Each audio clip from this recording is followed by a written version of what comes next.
خاتم النبیین محمد الامین وعلی آلہ وصحبہ اجمعین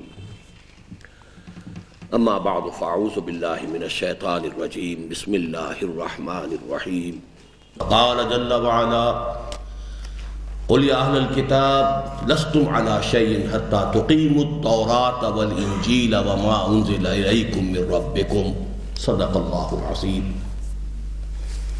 رب اشرح لی صدری ویسر لی امری واحلل عقدۃ من لسانی یفقہوا قولی۔ جس کتابچے کا مطالعہ کر رہے ہیں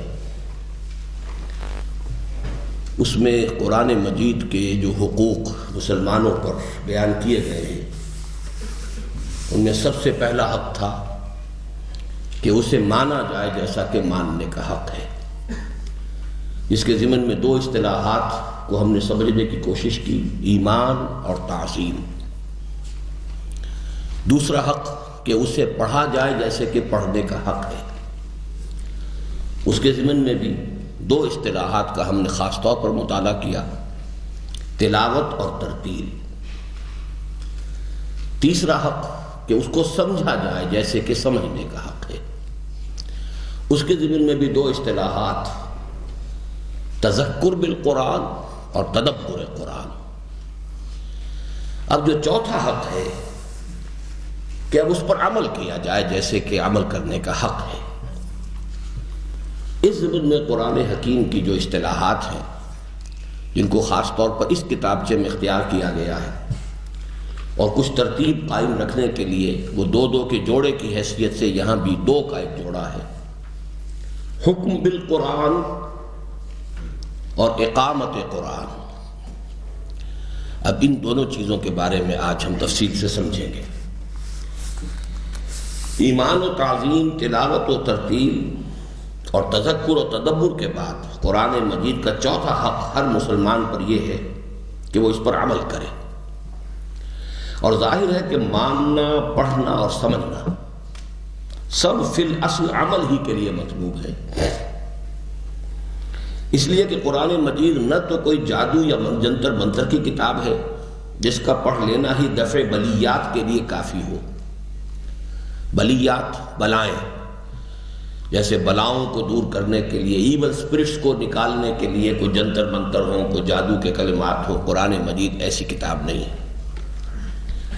نہ یہ محض حصول برکت کے لیے نازل ہوا ہے جیسا کہ آج کل ہم نے سمجھا ہوا ہے، برکت اور حصول ثواب اور ایصال ثواب، کہ بس اس کی تلاوت سے ثواب حاصل کر لیا جائے یا اس کے ذریعے جان کندنی کی تکلیف کو کم کر لیا جائے۔ یہ اشارہ علامہ اقبال کے بہت ہی اہم شعر کی طرف، بڑا ہی تلخ شعر ہے لیکن یہ کہ بڑا حقیقت پر مبنی شعر ہے۔ بآیاتش ترا کار جزی نیست کہ از یاسین او آساں بمیری۔ بآیاتش، اس کی آیات سے، ترا، تیرے لیے، کارے، کوئی سروکار، جزئی، اس کے سوا، نیست، نہیں ہے۔ آیات قرآنی سے اے مسلمان تمہیں اس کے سوا کوئی اور سروکار نہیں رہا کہ از یاسین او آساں بمیری، کہ اس کی یاسین، سورہ یاسین کے ذریعے آسانی کے ساتھ مر سکو، آسانی کے ساتھ تمہاری جان نکل جائے۔ کسی شخص کو کہ جو نزع کے عالم میں ہو، یاسین پڑھ کے سنائی جائے تاکہ دم آسانی سے نکل جائے۔ اس سے آگے یہ ہے کہ نہ ہی یہ محض تحقیق و تدقیق کا موضوع ہے کہ اسے صرف ریاضت ذہنی کا تختہ مشق اور آفرینیوں اور خیال آرائی، نکتہ آفرینیوں اور خیال آرائیوں کی جولانگاہ بنا لیا جائے۔ یعنی ایک علمی مشغلہ بھی ہو سکتا ہے کہ ایک انسان جو ہے اس میں نئے سے نئے نکتے، علمی نکات تلاش کر رہا ہے، بیان کر رہا ہے۔ اگر یہ سب کچھ کر رہا ہے لیکن اس پر عمل نہیں کر رہا تو معلوم ہوا کہ اس کا یہ سارا کچھ کھیل جو ہے یہ محض ذہن عیاشی ہے، سوائے ایک ذہن عیاشی کے اس سے کچھ حاصل نہیں۔ اسی لیے اس کی بھی نفی کی گئی۔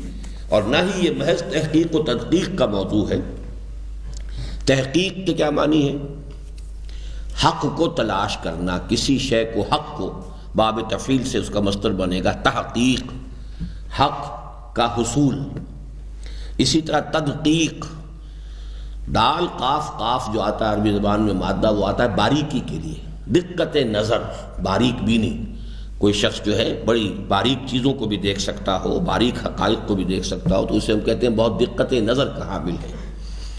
تو تدقیق اس کو کہتے ہیں، باریک بینیاں اور نقطہ آفرینیاں، کہ اس سے صرف ریاضت ذہنی کا تختہ مشق اور نقطہ آفرینی اور خیال آرائیوں کی جولانگاہ بنا لیا جائے، بلکہ جیسا کہ اس سے پہلے عرض کیا جا چکا ہے، یہ ہدی للناس یعنی انسانوں کے لیے رہنمائی ہے، اور اس کا مقصد نزول صرف اس طرح پورا ہو سکتا ہے کہ لوگ اسے واقعتاً اپنی زندگیوں کا لائحہ عمل بنا لیں۔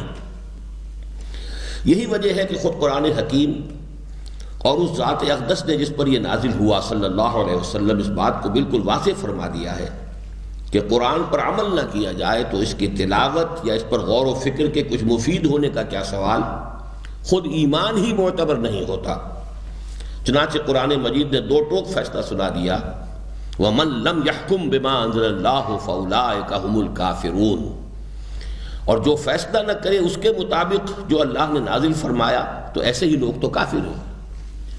اب چونکہ میں نے جو آیات شروع میں تلاوت کی ہیں یہ سب سورہ مائدہ کے ایک رکوع میں آئی ہیں، وَمَن لَّمْ يَحْكُم بِمَا أَنزَلَ اللَّهُ فَأُولَٰئِكَ هُمُ الظَّالِمُونَ، اور ظالم کا لفظ جو ہے قرآن مجید کی عام اصطلاح میں آتا ہے شرک کے لیے، ان الشرک لظلم عظیم، یہ آپ درس نمبر 3 میں پوری بحث پڑھ چکے ہیں۔ تو گویا کہ کہا جا رہا ہے کہ جو لوگ فیصلہ نہیں کرتے اللہ کی اتاری ہوئی شریعت یا قانون کے مطابق، جو اللہ نے اتارا ہے اس کے مطابق، تو وہی تو مشرک ہیں۔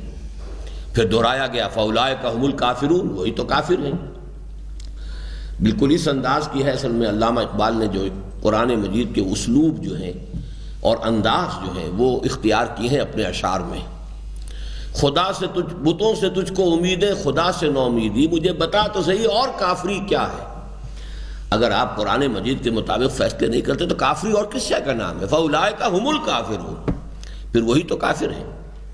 اسی طرح وَمَن لَّمْ يَحْكُم بِمَا أَنزَلَ اللَّهُ فَأُولَٰئِكَ هُمُ الْفَاسِقُونَ، وہی فاسق ہیں، اور فاسق کہتے ہیں سرکشی کو، سرتابی کرنے والے کو۔ چنانچہ یہ اصل میں اس شیطان لعین ابلیس کے لیے لفظ استعمال ہوا ہے، کان من الجن ففسق عن امر ربہ۔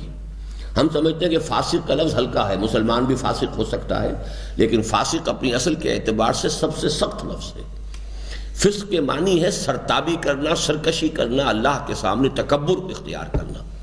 کان من الجن ففسق عن امر ربہ، وہ جنات میں سے تھا تو اس نے اپنے رب کے حکم سے سرتابی کی، سرکشی کی، بغاوت کی۔ تو یہ 3 مرتبہ دہرا کر ایک ہی مقام پر یہ الفاظ صرف کافرون، ظالمون، فاسقون، باقی آیت کا بالکل وہی ترکیب ہے، وَمَن لَّمْ يَحْكُم بِمَا أَنزَلَ اللَّهُ فَأُولَٰئِكَ هُمُ الْفَاسِقُونَ وَمَن لَّمْ يَحْكُم بِمَا أَنزَلَ اللَّهُ فَأُولَٰئِكَ هُمُ الْكَافِرُونَ وَمَن لَّمْ يَحْكُم بِمَا أَنزَلَ اللَّهُ فَأُولَٰئِكَ هُمُ الظَّالِمُونَ۔ اور حضرت صلی اللہ علیہ وسلم نے مزید وضاحت فرما دی، لا یؤمن احدکم حتی یکون ہواہ تبعا لما جئت بہ، اسی کی گویا کی وضاحت ہے، تم میں سے کوئی شخص مومن نہیں ہو سکتا جب تک کہ اس کی خواہش نفس تابع نہ ہو جائے اس کے جو میں لے کر آیا ہوں۔ اور دوسرے یہ کہ ما آمن بالقرآن من استحل محارمہ، ترمذی سے ہے یہ، جو شخص قرآن کی حرام کردہ چیزوں کو حلال ٹھہرا لے وہ قرآن پر ایمان نہیں رکھتا۔ ایک ایسے شخص کا معاملہ تو مختلف ہے جو ابھی تلاش حق میں سرگرداں ہو، جیسا کہ ہم نے آداب تلاوت کے ضمن میں بھی ہم نے دیکھا کہ جو شخص ابھی قرآن مجید پر ایمان نہیں رکھتا اور وہ ابھی تلاش حق میں ہے، چاہے ہو سکتا ہے وہ نام کا مسلمان ہے، ہو سکتا ہے کہ وہ غیر مسلم ہو، چاہے وہ نام کا مسلمان ہے، نسلی مسلمان ہے، لیکن ابھی وہ کچھ مطمئن نہیں ہے، ابھی وہ مزید تحقیق کر رہا ہے، تفتیش کر رہا ہے، جان رہا ہے، تو ایسے شخص کا معاملہ جو ہے تلاوت کے بارے میں بھی مختلف ہوگا اور یہاں بھی اس میں فرق ہو جائے گا کہ ابھی وہ عمل نہیں کر رہا، لیکن اگر اس کی نیت صحیح ہے کہ وہ حق کو جاننے کے لیے قرآن پڑھ رہا ہے تو اس شخص سے مختلف ہو جائے گا جو قرآن پر ایمان کا دعوے دار ہو کہ یہ اللہ کی کتاب ہے پھر عمل نہ کر رہا ہو، ان دونوں کے درمیان باریک فرق ہوگا۔ ایک ایسے شخص کا معاملہ تو مختلف ہے جو ابھی تلاش حق میں سرگرداں ہو اور قرآن کو پڑھ اور سمجھ کر ابھی اس کی حقانیت کے عدم یا اس بات کا فیصلہ کرنا چاہتا ہو، لیکن جو لوگ قرآن کو کتاب الہی تسلیم کریں ان کے لیے اس سے استفادے کی شرط لازم یہ ہے کہ وہ اپنی زندگیوں کو رخ کو قرآن کی سمت میں عملاً موڑ دینے اور اس کی ہر تقاضے کو پورا کرنے کی حد تر امکان سعی کے عزم مصمم کے بعد قرآن کو پڑھے، چاہے اس میں انہیں کیسے ہی کسر و انکسار، ترک و اختیار اور قربانی و ایثار کے ساتھ ثابتہ پیش آئے۔ یہ ہم تلاوت کی شرائط میں بھی پڑھ چکے ہیں کہ نیت کی تصحیح ہونی چاہیے۔ قرآن مجید کی تلاوت کرتے ہوئے ایک مسلمان، ایک وہ شخص کے جو قرآن کے منزل من اللہ ہونے اور کلام الہی پر ایمان رکھنے کا مدعی ہے، اس کے لیے لازم ہے کہ پہلے شعوری طور پر فیصلہ کرے کہ قرآن جو کچھ کہے گا میں کروں گا، قرآن جس چیز سے روکے گا میں رک جاؤں گا، جس راہ پر چلائے گا میں چلوں گا۔ تو یہ جب تک کہ عزم مصمم نہ ہو تو قرآن کی تلاوت جو ہے گویا کہ اس کے ضمن میں اس کی نیت ابھی صحیح نہیں ہوئی۔ بلکہ جیسا کہ اس سے قبل اب یہاں بھی یہ 3-4 لفظ جو آئے ہیں، میں ذرا ان کی وضاحت اس لیے کر رہا ہوں کہ بعض ہمارے ساتھی جو ہیں اردو زبان سے بھی اتنے واقف نہیں ہیں۔ کسر و انکسار، کسر کے معنی توڑنا، انکسار کے معنی خود ٹوٹ جانا، یعنی جب دو افراد جو ہیں چاہتے ہیں کہ مل کر کام کریں تو کسر و انکسار کے بغیر وہ مل کر کام نہیں کر سکتے، اس لیے کہ دو اشخاص ہیں، دونوں کے مزاج قدرے مختلف ہوں گے، دونوں کی افتاد طبع قدرے مختلف ہوگی، پرائرٹیز بھی ہو سکتا ہے مختلف ہوں کچھ، تو اب ظاہر بات ہے کچھ نہ کچھ اس کو توڑنا پڑے گا اپنے آپ کو، اور کچھ دوسرا اپنے آپ کو توڑے گا۔ جیسے کہ میں نے بتایا تھا کہ جب راج معمار جب اینٹیں لگا رہا ہوتا تو بسا اوقات ہم دیکھتے تھے اچھی بلی اینٹ کو اس نے توڑ کے جو ہے خامخواہ، بڑی خوبصورت اینٹ تھی، سالم اینٹ تھی، توڑ دیا اس کو، اور بڑی بے رحمی سے توڑتا۔ وہ توڑتا اس لیے کہ اس کے بغیر پھر جوڑ ملتا نہیں ہے، اس لیے کہ وہ جوڑ ملانے کے لیے، یا جیسے قلم لگائی جاتی ہے درخت کے اندر تو درخت کو بھی چھیلیں گے اور جو دوسری شاخ لا کے آپ لگا رہے ہیں اس کو بھی ذرا تراشیں گے تب ان کو جوڑیں گے۔ تو کسر و انکسار، توڑنا دوسرے کو، کسر، انکسار خود ٹوٹ جانا، یہ دونوں چیزیں جب تک کہ موجود نہ ہو تو ساتھ چل کر اور ساتھ مل کر چلنا یا کام کرنا ممکن نہیں ہے۔ اجتماعی زندگی کے یہ تقاضوں میں سے کسر و انکسار، ترک و اختیار۔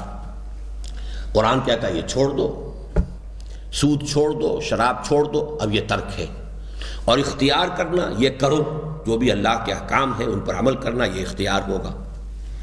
اور قربانی و ایثار، آپ کو اپنی بہت سی خواہشات کی قربانی دینی پڑے گی، آپ کو اپنے بہت سے مفادات کی قربانی دینی پڑے گی، اپنے وقت کی قربانی دینی ہوگی۔ اور ایثار کے لفظی معنی ہے ترجیح دینا۔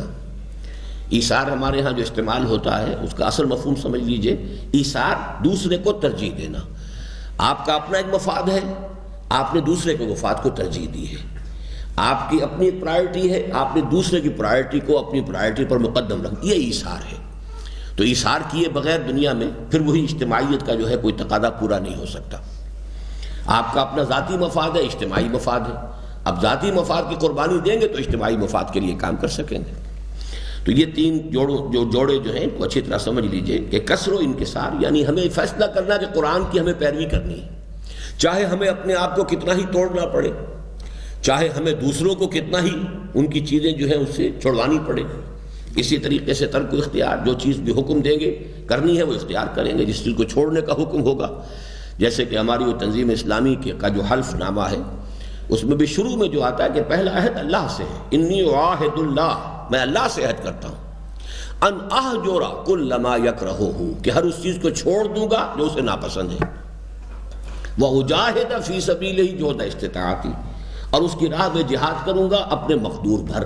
اب یہ دونوں چیزیں وہی نفی اور اثبات، ان اہجر کل ما یکرہہ، ہر وہ شے چھوڑ دوں گا جو اسے ناپسند ہے، میں اللہ سے عہد کر رہا ہوں، اور اس کی راہ میں جہاد کروں گا اپنے امکانی حد تک جہد استطاعتی۔ تو وہی بات ہے ترک و اختیار اور قربانی و ایثار کے ساتھ ساتھ کا پیش آئے۔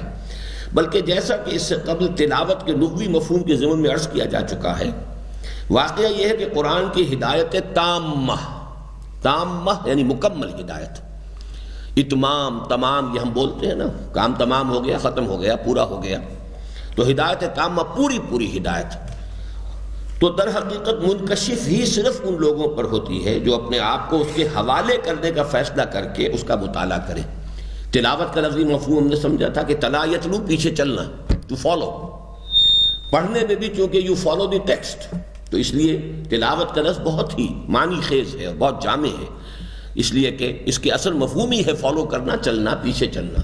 والشمس وضحاها والقمر اذا تلاها، تو تلاوت انسان کرے تو اس عزم کے ساتھ کرے کہ میں اپنے آپ کو قرآن کے حوالے کر رہا ہوں اور مجھے اس کی پیروی کرنی ہے، اور یہ جو ختم قرآن کے دعا ہے اس میں بھی سب سے پہلی چیز یہی آتی ہے، وَاجْعَلْهُ لَنَا إِمَامًا وَنُورًا وَهُدًى وَرَحْمَةً، اسے ہمارا امام بنا دے کہ یہ ہمارے آگے آگے چل رہا ہو اور ہم اس کے پیچھے پیچھے۔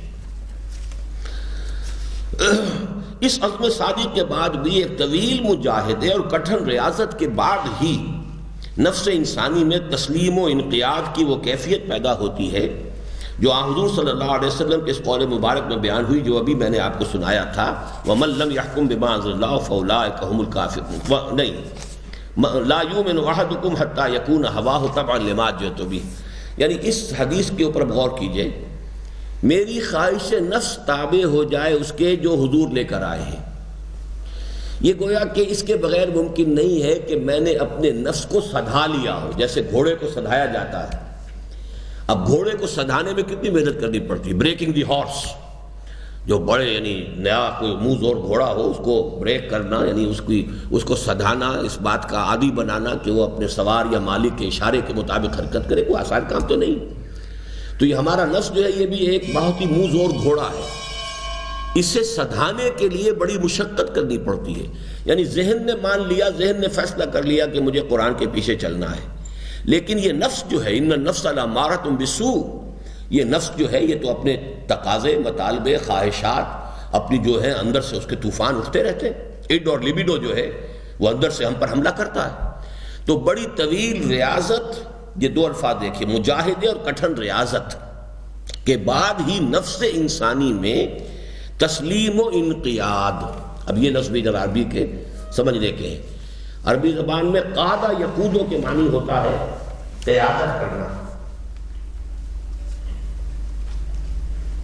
کیا بات ہوگی آپ کی یہاں؟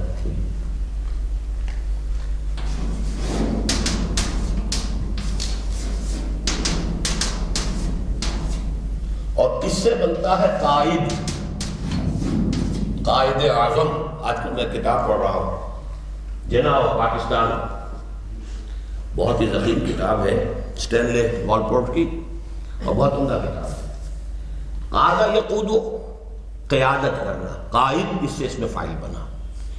اب اسی سے باب انفعال، یہ بابوں سے آپ تھوڑے سے میرے درس کے دوران بھی واقف ہونے شروع ہو جائیں، اگر یہ پڑھیں گے ابھی بعد میں آپ۔ باب انفعال سے بنا انقیاد۔ انقیاد کے معنی ہے کسی کی قیادت کو قبول کر لینا، اتباع۔ تو تسلیم و انقیاد، انقیاد کسی کو قائد مان لینا، یعنی وَاجْعَلْهُ لَنَا امامًا، زبان سے دعا کرنا تو آسان ہے، لیکن اپنے نفس کو اس کا عادی بنا دینا، خوگر بنا دینا، نفس کو اتنا سدھا لینا کہ وہ واقعتاً قرآن کی قیادت اور امامت کو تسلیم کر لے، یہ کوئی آسان کام نہیں ہے۔ اس کے لیے ضرورت ہے طویل مجاہدے اور کٹھن ریاضت۔ بڑے طویل مجاہدے اور کٹھن ریاضت کے بعد ہی نفس انسانی میں تسلیم و انقیاد۔ تسلیم کا لفظ بھی آپ کو معلوم ہے، تسلیم، ہم بھی تسلیم کی خو ڈالیں گے، بے نیازی تیری عادت ہی صحیح۔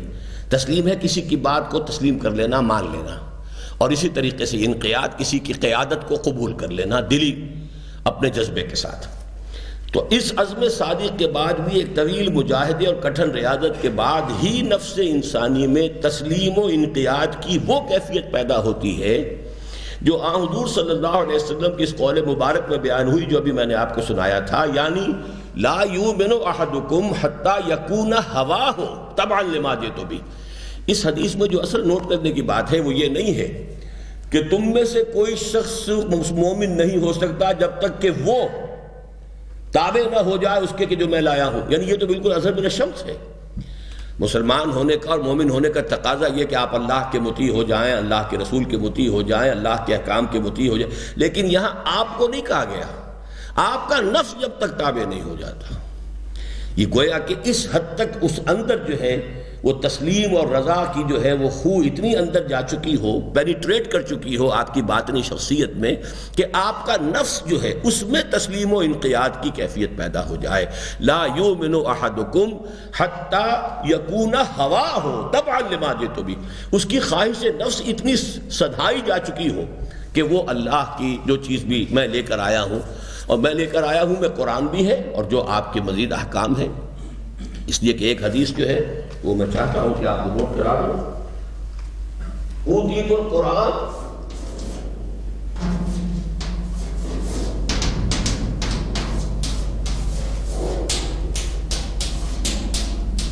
ومثلہ معہ.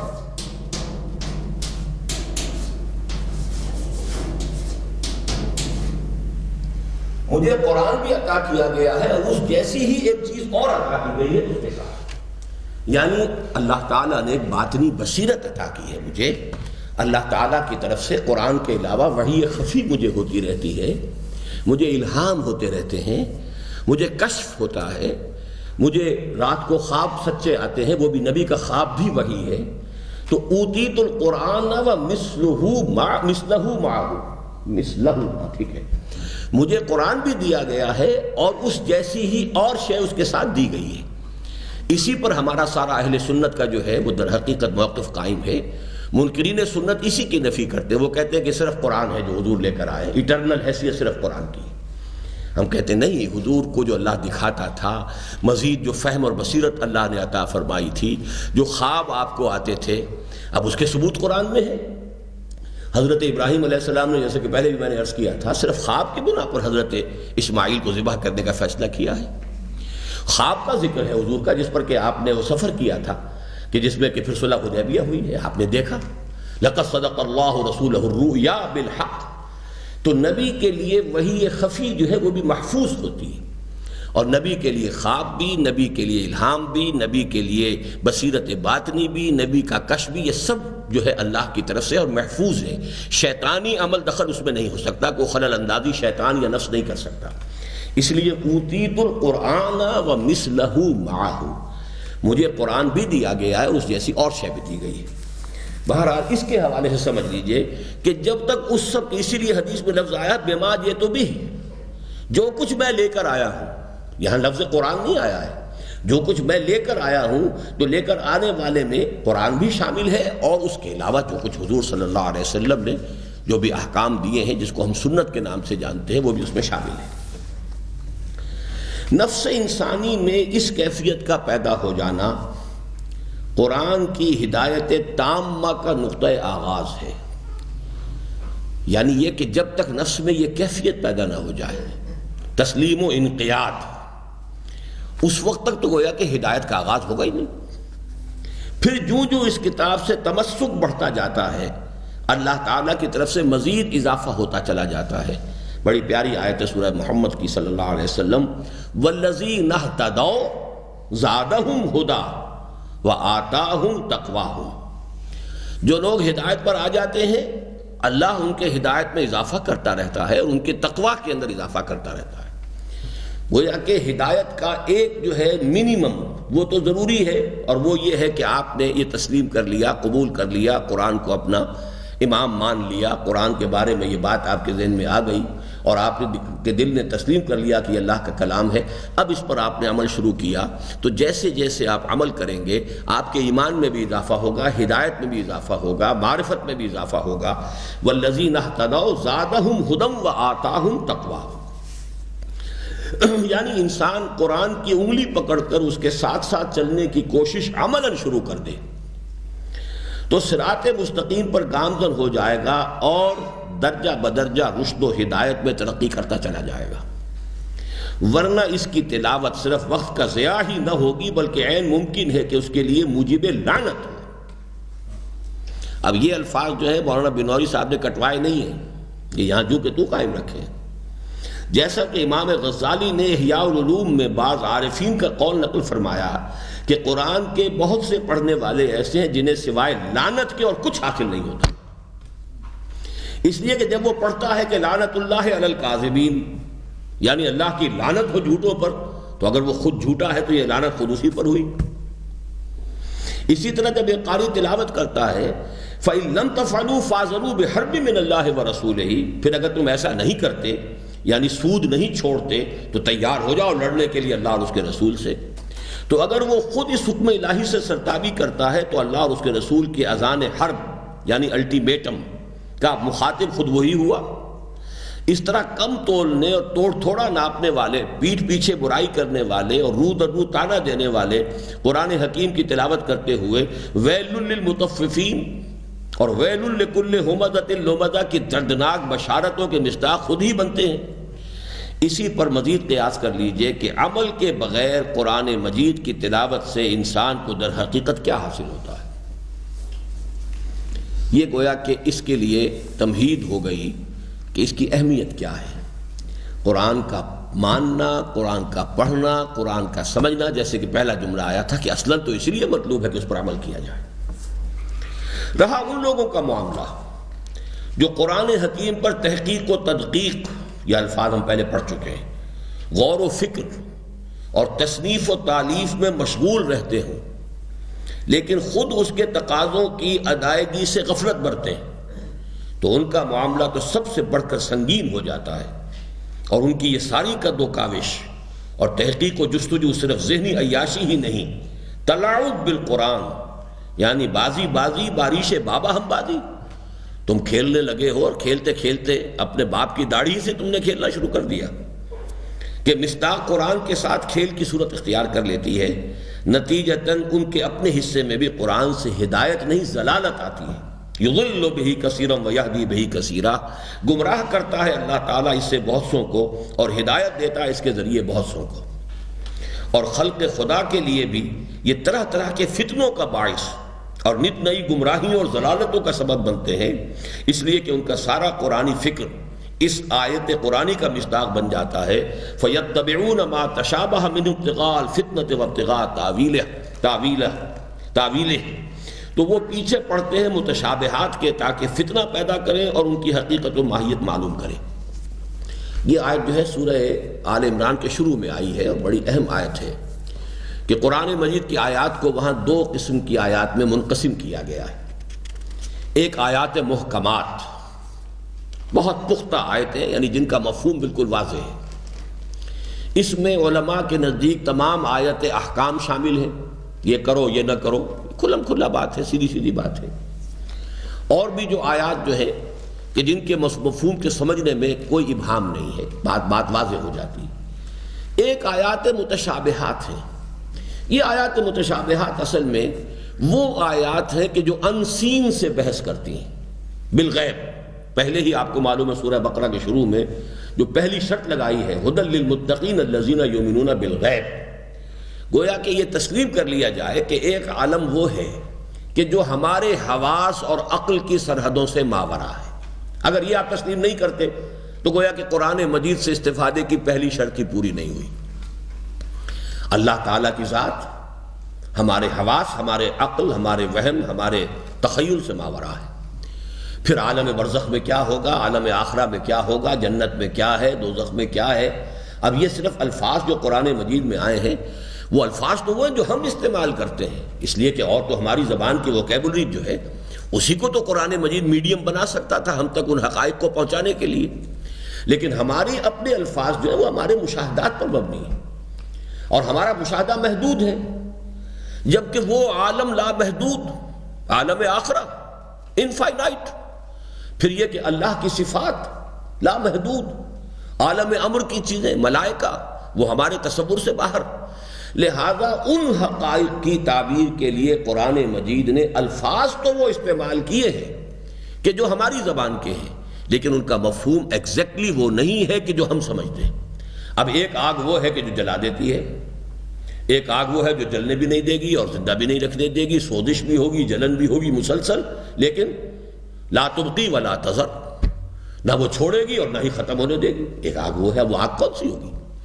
اس کو ہم اپنی اس دنیا کی آگ پر قیاس نہیں کر سکتے، لیکن آگ کی ایک سوزش ہے، جلن ہے، وہ سوزش اور جلن جو ہے وہاں پر ہوتی رہے گی مسلسل۔ اسی طریقے سے جب حدیث آتی ہے کہ جنت کی نعمتیں وہ ہیں ما لا عین رات ولا اذن سمعت وما خطر علی قلب بشر، یہ آپ نے شاید وہ جو چوتھا درس ہے اس میں یہ آیت جو ہے، یہ حدیث بھی آ چکی ہوگی، آپ نے نوٹ کی ہوگی، وہ آپ پڑھ چکے ہیں کہ حقیقی نعمتیں تو وہ ہیں کہ جو نہ کسی آنکھ نے دیکھی، نہ کسی کان نے سنی، نہ کسی انسان کے دل پر ان کا کوئی خیال ہی وارد ہوا۔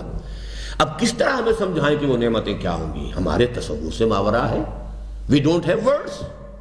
ہماری زبان اور ہمارا فہم جو ہے وہ تو بندھا ہوا ہے ان الفاظ کے ساتھ کہ جو ہمارے مشاہدے وغیرہ پر مبنی ہے.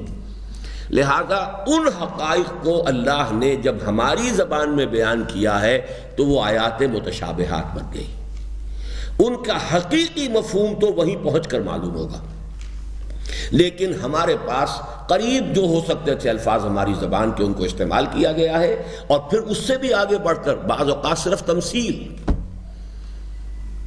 یہ مثالیں ہیں جو ہم بیان کرتے ہیں. تلک الامثال نضربها للناس لعلهم يتفکرون، اس لیے کہ یہ حقیقت اتنی ماورا ہے، اتنی لطیف ہے، اتنی beyond your perception, your imagination ہے کہ تم اس کا کوئی اندازہ نہیں کر سکتے. تو ذرا ہلکی سی ایک مثال کے حوالے سے اس کا ایک اندازہ قائم کر لو.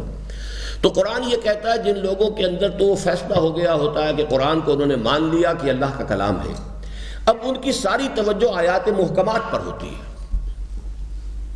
اسی کے بارے میں غور کریں گے، اسی کے بارے میں سوچیں گے.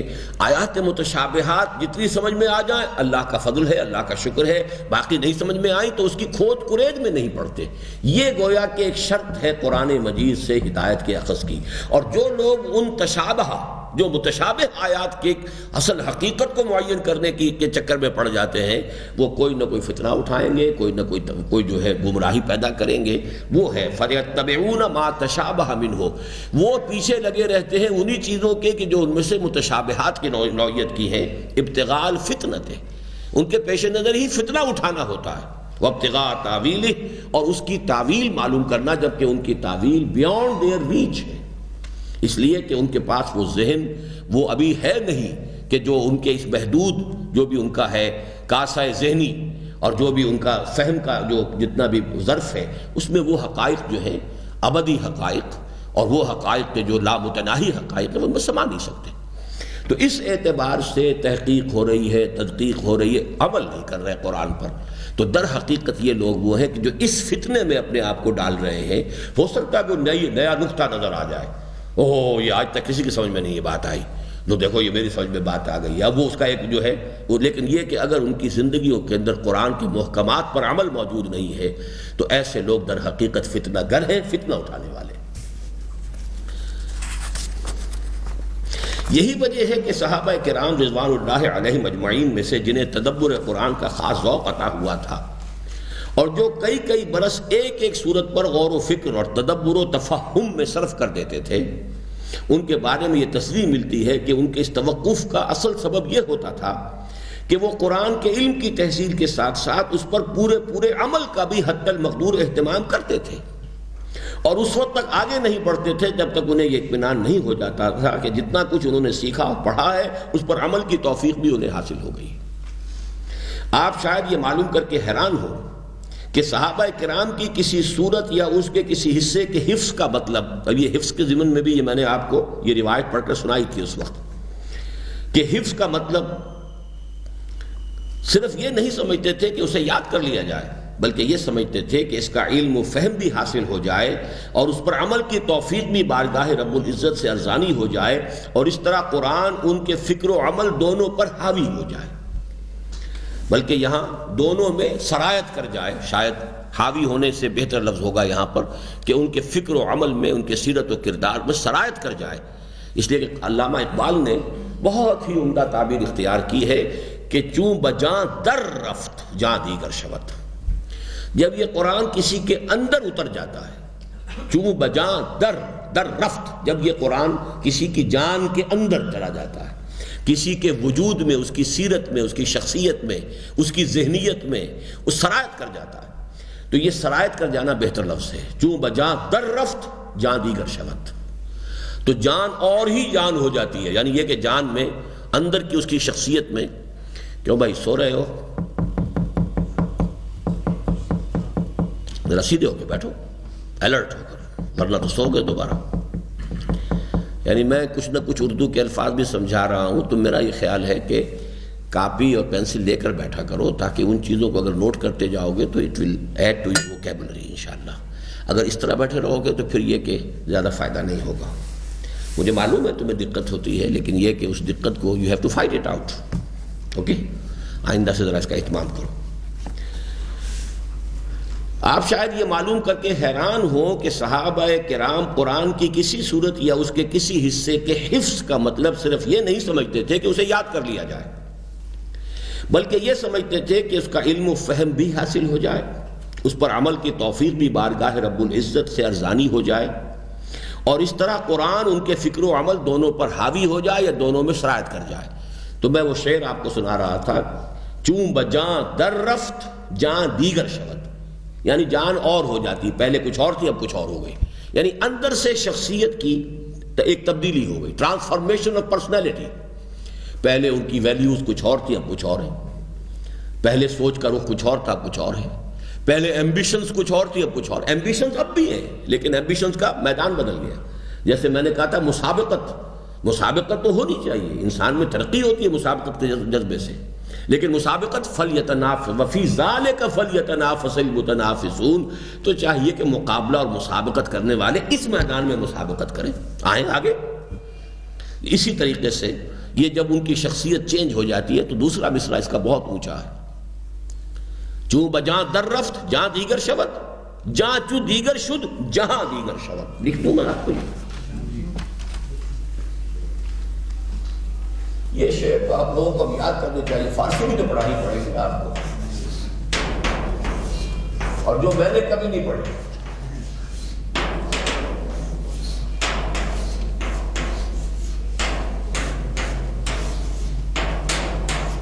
چوں بجاں در رفت جہاں دیگر شود،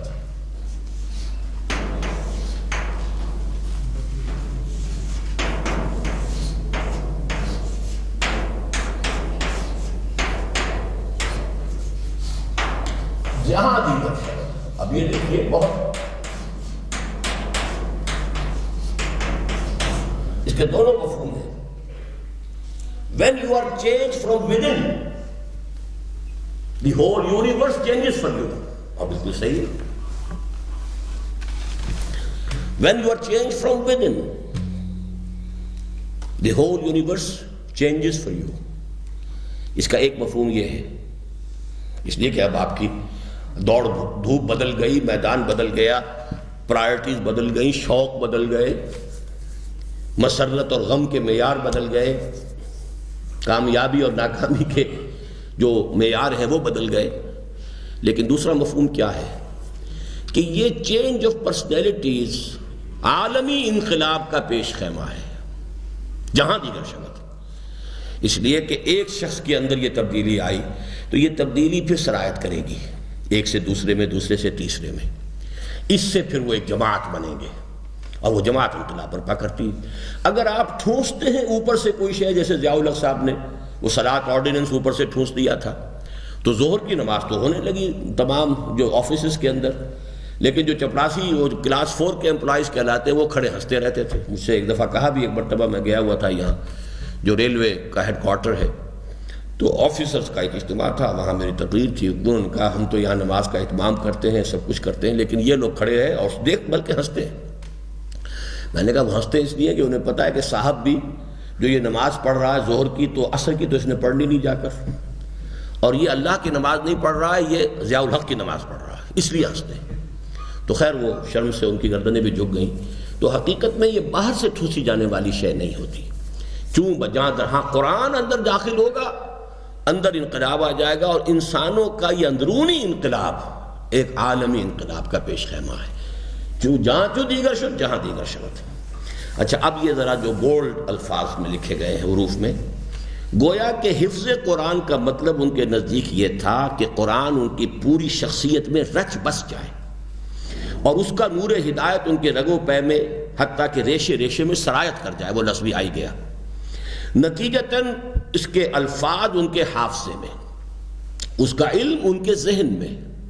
اب دیکھیے، حافظہ اور شے ہے، ذہن اور شے ہے، اس کو ایک دوسرے کے ساتھ کنفیوز نہ کریں۔ Memory is absolutely different. بعض لوگوں کا حافظہ بہت ہوتا ہے، انہیں یاد رہتا ہے، ضروری نہیں کہ انٹیلیجنس بھی اتنی ہے، آئی کیو اتنا ہونا ضروری نہیں ہے، بلکہ یہ چیزیں ریورس ہوتی ہیں۔ عام طور پر زیادہ ذہین لوگوں کا حافظہ زیادہ نہیں ہوتا، جو میڈیوکرز ہوتے ہیں حافظہ ان کا زیادہ رہتا ہے۔ بہرحال یہ علیحدہ بات ہے۔ تو ایک ہے حافظہ، اور ہمارے حافظ صرف یہیں پر قناعت کیے ہوئے ہیں کہ وہ قرآن کے الفاظ انہیں یاد ہیں۔ تو ان کے الفاظ ان کے حافظے میں، اس کا علم ان کے ذہن میں، ان دیئر انٹلیکٹ، اور اس کی تعلیمات ان کے اخلاق و عادات اور سیرت و کردار میں محفوظ ہو جائیں۔ یہ ہے اصل میں جو میں نے اخذ کیا ہے الاتقان فی علوم القرآن کی مندرجہ ذیل روایت۔ وقد قال ابو عبد الرحمن السلمی حدثنا الذين كانوا يقرؤون القرآن كعثمان بن عفان وعبد الله بن مسعود وغيرهما انهم اذا كانوا تعلموا من النبي صلى الله عليه وسلم 10 آيات لم يتجاوزوها حتى يعلموا ما فيها من العلم والعمل قالوا فتعلمنا القرآن والعمل جميعا ولهذا كانوا يبقون مدة في حفظ السورة۔ ابو عبد الرحمن سلمی کہتے ہیں کہ مجھ سے ان لوگوں نے بیان کیا جو قرآن پڑھتے پڑھاتے تھے، جیسے حضرت عثمان بن عفان اور عبداللہ بن مسعود وغیرہ، کہ ان کا دستور یہ تھا کہ اگر نبی صلی اللہ علیہ وسلم سے 10 آیتیں بھی پڑھ لیتے تھے تو جب تک ان آیات کا تمام علم و عمل، جب تک ان آیات کے تمام علم و عمل کو اپنے اندر جذب نہ کر لیتے، آگے قدم نہ بڑھاتے۔ انہوں نے کہا کہ ہم نے قرآن کے علم و عمل دونوں کو ایک ساتھ حاصل کیا، اور یہی وجہ ہے کہ ایک ایک سورت کے حفظ میں وہ برسوں لگا دیا کرتے تھے۔ اور وہ روایت ہم پڑھ چکے ہیں عبداللہ ابن عمر رضی اللہ عنہما کی کہ میں نے سورہ بقرہ 8 برس میں میں نے اس کا علم حاصل کیا۔ اب آئیے اسی عمل فینومینن کی تکمیلی اور اتمامی کیفیت کا ذکر ہے معلمہ امت ام المومنین حضرت عائشہ بنت ابی بکر رضی اللہ تعالی عنہما کے اس غایت درجہ حکیمانہ قول میں، جو انہوں نے اس سوال کے جواب میں ارشاد فرمایا تھا کہ حضور صلی اللہ علیہ وسلم کی سیرت کیسی تھی کہ کان خلقہ القرآن، یعنی آپ کی سیرت تعلیمات قرآنی کا مکمل نمونہ تھی، اور گویا آپ مجسم قرآن تھے۔ فداہ ابی و امی و صلی اللہ علیہ وسلم، یعنی چند تابعی حضرات ام المومنین حضرت عائشہ کی خدمت میں حاضر ہوئے تھے کہ آپ کچھ حضور کی سیرت ہمیں سنائیے، تو آپ نے فرمایا الستم تقرؤون القرآن، کیا آپ لوگ قرآن نہیں پڑھتے؟ تو سب لوگ حیران ہوئے کہ یہ ام المومنین کیا فرما رہی ہیں کہ ہم نے تو سیرت کے ضمن میں فرمائش کی تھی، اور سوال کر رہے ہیں بھلا ہم قرآن تو پڑھتے ہیں۔ فرمایا فکان خلقہ القرآن، تو مجھ سے اب سیرت کے بارے میں کیا پوچھتے ہو؟ قرآن مجسم تھے محمد رسول اللہ صلی اللہ علیہ وسلم، اور ان کا اخلاق، ان کی عادات، ان کی سیرت قرآن کا عملی نمونہ تھی۔ تو گویا کہ وہی بات ہوئی کہ پوری شخصیت میں قرآن رچ بس گیا ہو، تو گویا کہ وہ شخصیت، اب اس کو یہ نوٹ کر لیجئے، یہ میری اور آپ کی کیفیت نہیں ہو سکتی، اس کی تکمیلی اور اتمامی کیفیت، یعنی یہ فینومینن جو میں نے لکھا ہے، جو کہ بولڈ حروف میں آپ نے پڑھا ہے، یہ اپنے نقطۂ عروج کو پہنچا ہے ذات محمدی میں صلی اللہ علیہ وسلم، کہ وہ گویا کہ کامل قرآن کا مجسمہ اور نمونہ، کان خلقہ القرآن۔ غرض کے قرآن سے استفادے کی صحیح صورت صرف یہ ہے کہ اس کا جتنا جتنا علم و فہم انسان کو حاصل ہوا ہے، وہ ساتھ کے ساتھ اپنے اعمال و افعال، عادات و اطوار اور سیرت و کردار کا جزو بناتا چلا جائے، اور اس طرح قرآن مجید مسلسل اس کے خلق میں سرایت کرتا چلا جائے۔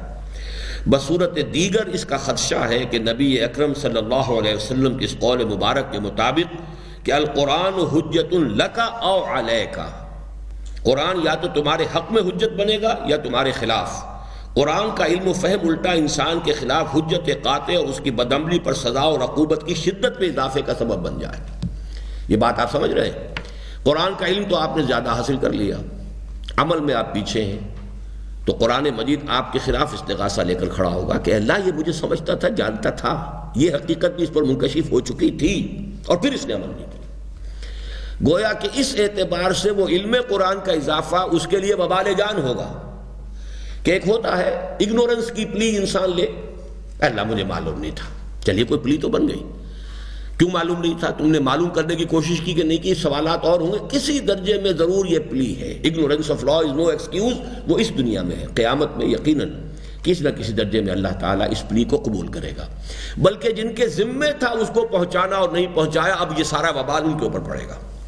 اور اسی اعتبار سے امت مسلمہ سب سے بڑی مجرم ہوگی اللہ کے اس عدالت کے کٹہرے میں، جبکہ پوری دنیا جو ہے سو کرے گی اور مقدمہ دائر کرے گی، اللہ یہ لوگ خزانے کا سانپ بن کر بیٹھے رہے کہ نہ اس قرآن سے انہوں نے خود استفادہ کیا، نہ ہمیں پہنچایا، بلکہ یہ تو حجاب بن گئے اپنے وجود سے، کہ ان کو دیکھ کر ہم قرآن سے دور ہوئے۔ جیسے برنارڈ شاہ کا بہت ہی مشہور مقولہ ہے، اس نے کہا کہ میں جب قرآن پڑھتا ہوں تو محسوس کرتا ہوں کہ اس سے بہتر کتاب کوئی ممکن نہیں، لیکن جب مسلمانوں کو دیکھتا ہوں تو مجھے محسوس ہوتا ہے کہ ان سے زیادہ ذلیل قوم کوئی نہیں۔ اب یہ تضاد ہے، یہ سائملٹینیس کنٹراسٹ ہے۔ تو ایک شخص تو ہے کہ جس نے پھر بھی قرآن کو تو پڑھا، لیکن کتنے لوگوں کو قرآن پڑھو گے؟ وہ تو مسلمانوں کو دیکھ کر سمجھیں گے اسلام کیا ہے اور قرآن کیا ہے۔ اس حوالے سے ہم لوگ زیادہ مجرم ہو جائیں گے۔ تو گویا کہ اگنورنس کسی نہ کسی درجے میں قیامت کی عدالت میں ایکسکیوز بنتی ہے۔ لیکن کچھ لوگ ہیں کہ جو علم کے اندر تو بڑھتے چلے جا رہے ہیں، اور نکتہ نوازیوں اور نکتہ آفرینیوں میں اور بال کی کھال جو ہے اتارنے کے اندر تو ان کی صلاحیت جو ہے خوب اپنے جوہر دکھا رہی ہے، عمل میں وہ اگر زیرو ہے یا بہت کم ہے تو یہ چیز الٹی قرآن کی حجت ان پر قائم ہوگی۔ یہ لام اور علا کا استعمال یہاں پر نوٹ کر لیجئے، اس لیے کہ یہ ہمارے اس پورے منتخب نصاب میں اب آپ جب پہنچیں گے وہ شہادت علی الناس والے موضوع پر تو یہ بہت اہم بحث ہوگی کہ حروف جار میں سے لام آتا ہے کسی شے کے حق کے لیے اور علا آتا ہے کسی شے کے خلاف۔ القرآن حجت لک، یہ تمہارے حق میں حجت اور دلیل ہے، یعنی اس کی پیروی کرو، اس کو امام بناؤ، اس کی روشنی سے اپنا راستہ دیکھو، یہ دلیل راہ بنتا چلا جائے گا، اور اللہ کے ہاں بھی شافع بن کر کھڑا ہوگا کہ اللہ یہ بندہ تیرا مجھے پڑھتا بھی تھا، حتی الامکان سمجھتا بھی تھا، جتنا سمجھ میں آتا گیا میں اس نے اس پر عمل بھی کیا تھا۔ تو یہ گویا کہ شفیع ہوگا ہمارا قیامت کے دن، حجت اللہ کا او علیکا، یا یہ تمہارے خلاف، یہ استغاثہ لے کر آئے۔ اسی طریقے سے شہادت کا لفظ ہے، شہیدہ گواہی دی، لام کے ساتھ ہوگا تو کسی کے حق میں اور علا کے ساتھ ہوگا تو کسی کے خلاف۔ ظاہر بات ہے ہر گواہی جو ہے یہ دو اس کے دونوں سائڈز ہیں۔ اب ایک مقدمے میں آپ پیش ہو رہے ہیں تو اگر آپ مدعی کے حق میں گواہی دے رہے ہیں تو مدعا علیہ کے خلاف جائے گی، اور مدعا علیہ کے حق میں گواہی دے رہے ہیں تو مدعی کے خلاف جائے گی۔ تو یہ تو لازماً اس کے دو حصے ہیں، شہادت لے، کسی کے حق میں گواہی دینا، دے تو بھی محمد کی صداقت کی گواہی، کونوا قوامین بالقسط شہداء للہ، اللہ کے حق میں گواہی دینے بن کر کھڑے ہو جاؤ۔ اور ایک ہے شہداء علی الناس، لوگوں کے خلاف گواہی۔ لوگوں کے خلاف گواہی کیا ہے؟ اللہ میں نے پہنچا دی تھی بات اس کو، ہی کانٹ پلیڈ اگنورنس، تو اب یہ تو آپ کے خلاف چلی گئی نا۔ اگر کسی نے کھڑے ہو کر یہ گواہی دے دی کہ اللہ میں نے اسے یہ بات پہنچا دی تھی، now is responsible, he is accountable, تو یہ اس کے خلاف گواہی پڑ رہی ہے۔ اور یہی گواہی تمام انبیاء دیں گے، اے اللہ ہم نے بات تیری پہنچا دی تھی، ناؤ دے آر ریسپانسبل۔ اسی لیے حضور نے گواہی لی تھی اپنے خطبہ حجۃ الوداع میں، الا هل بلغت، کیا میں نے پہنچا دیا؟ اور گواہی کا جواب آیا، انا نشہد انک قد بلغت وادیت ونصحت، ہاں حضور ہم گواہ ہیں، آپ نے حق اپنا فرض ادا کر دیا۔ پھر آپ نے اللہ کی طرف، آسمان کی طرف انگلی اٹھائی، اشارہ کیا آڈینس کی طرف، اللہم اشہد، اللہ تو بھی گواہ رہے، جس کو میں کہا کرتا ہوں سائی آف ریلیف، جیسے کوئی بڑا بھاری بوجھ تھا کاندھے پر، آج وہ میرا بوجھ اتر گیا، اے سائی آف ریلیف، اب یہ بوجھ تمہارے کندھوں پر آ گیا۔ فَلْيُبَلِّغِ الشَّاهِدُ الْغَائِبَ، اب جو یہاں موجود ہیں ان کے ذمے ہے، جنہوں نے گواہی دی ہے کہ میں نے انہیں پہنچا دیا، اب ان کے ذمے ہے ان کو پہنچانا جو یہاں نہیں۔ تو یہ لام اور علا کا استعمال جو ہے بہت اہم ہے۔ یہ شہادت علی الناس کا مفہوم جو ہے اس کے بغیر سمجھ میں نہیں آتا۔ تو القرآن حجت لک او علیک، اس حدیث کے حوالے سے اس لام اور علا کا جو فرق ہے وہ بہت آسانی سے آپ یاد رکھ سکتے ہیں۔ یہ گویا کہ ان احادیث میں سے جو مختصر ہیں، جوامع الکلم جن کو کہا گیا ہے، بہت ہی جامع، القرآن حجت لک او علیک۔ تو یہاں مفہوم کیا ہے؟ علم کے ساتھ ساتھ عمل چلتا جائے، علم بڑھے عمل بھی بڑھے، اور اگلا قدم آیا آپ بھی آگے بڑھیے۔ اس میں یہاں حوالہ دے دوں، مولانا مودودی نے تفہیم القرآن کے دیباچے میں ایک بہت عمدہ بات کہی ہے کہ جو میرے علم کی حد تک کسی اور نے نہیں کہی۔ انہوں نے یہ کہا کہ قرآن مجید ایسی کتاب نہیں ہے کہ جسے کوئی شخص اپنے ڈرائنگ روم میں بیٹھ کر اور لغت اور ڈکشنریوں کی مدد سے اور اس سے سمجھ سکے۔ قرآن مجید وہ کتاب ہے جو اپنے آپ کو ریویل کرتی ہے اگر آپ اس کے مطابق عمل شروع کر دیں. جیسے پیاز ہے، اس کا ایک چھلکا اتارتے ہیں تو پھر آگے اور ہے، وہ دوسرا اتاریں گے پھر اور ہے. تو آپ نے عمل شروع نہیں کیا تو جو اگلا مرحلہ ہے وہ کبھی آپ پر منکشف نہیں ہوگا. اور میں اس کی مثال دیا کرتا ہوں، ہمارے میڈیکل ایجوکیشن کے اندر ڈسیکشن جب شروع ہوئی تھی تو ہماری جو کتاب تھی مینول آف ڈسیکشن، یہ کر لیجئے، یہاں سے یہ ذرا شگاف دیجئے، اس فیشیا کو ذرا ہٹائیے، اب یہ نظر آئے گا. ظاہر بات ہے اس سے پہلے وہ نظر نہیں آئے گا، وہ چھپا ہوا ہے گا.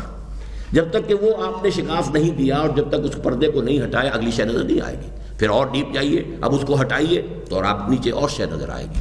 قرآن مجید بھی it's a manual of revolution. Manual of dissection کے مقابلے میں نے یہ مینول آف ریولیوشن کا لفظ جو ہے میں نے قرآن مجید کے لیے وضع کیا. اعلی انقلاب بھی میں کہتا ہوں اس کو. اتر کر ہرا سے سوئے قوم آیا اور ایک نسخہ کیمیا ساتھ لایا. تو یہ اعلی انقلاب ہے محمد رسول اللہ صلی اللہ علیہ وسلم کا.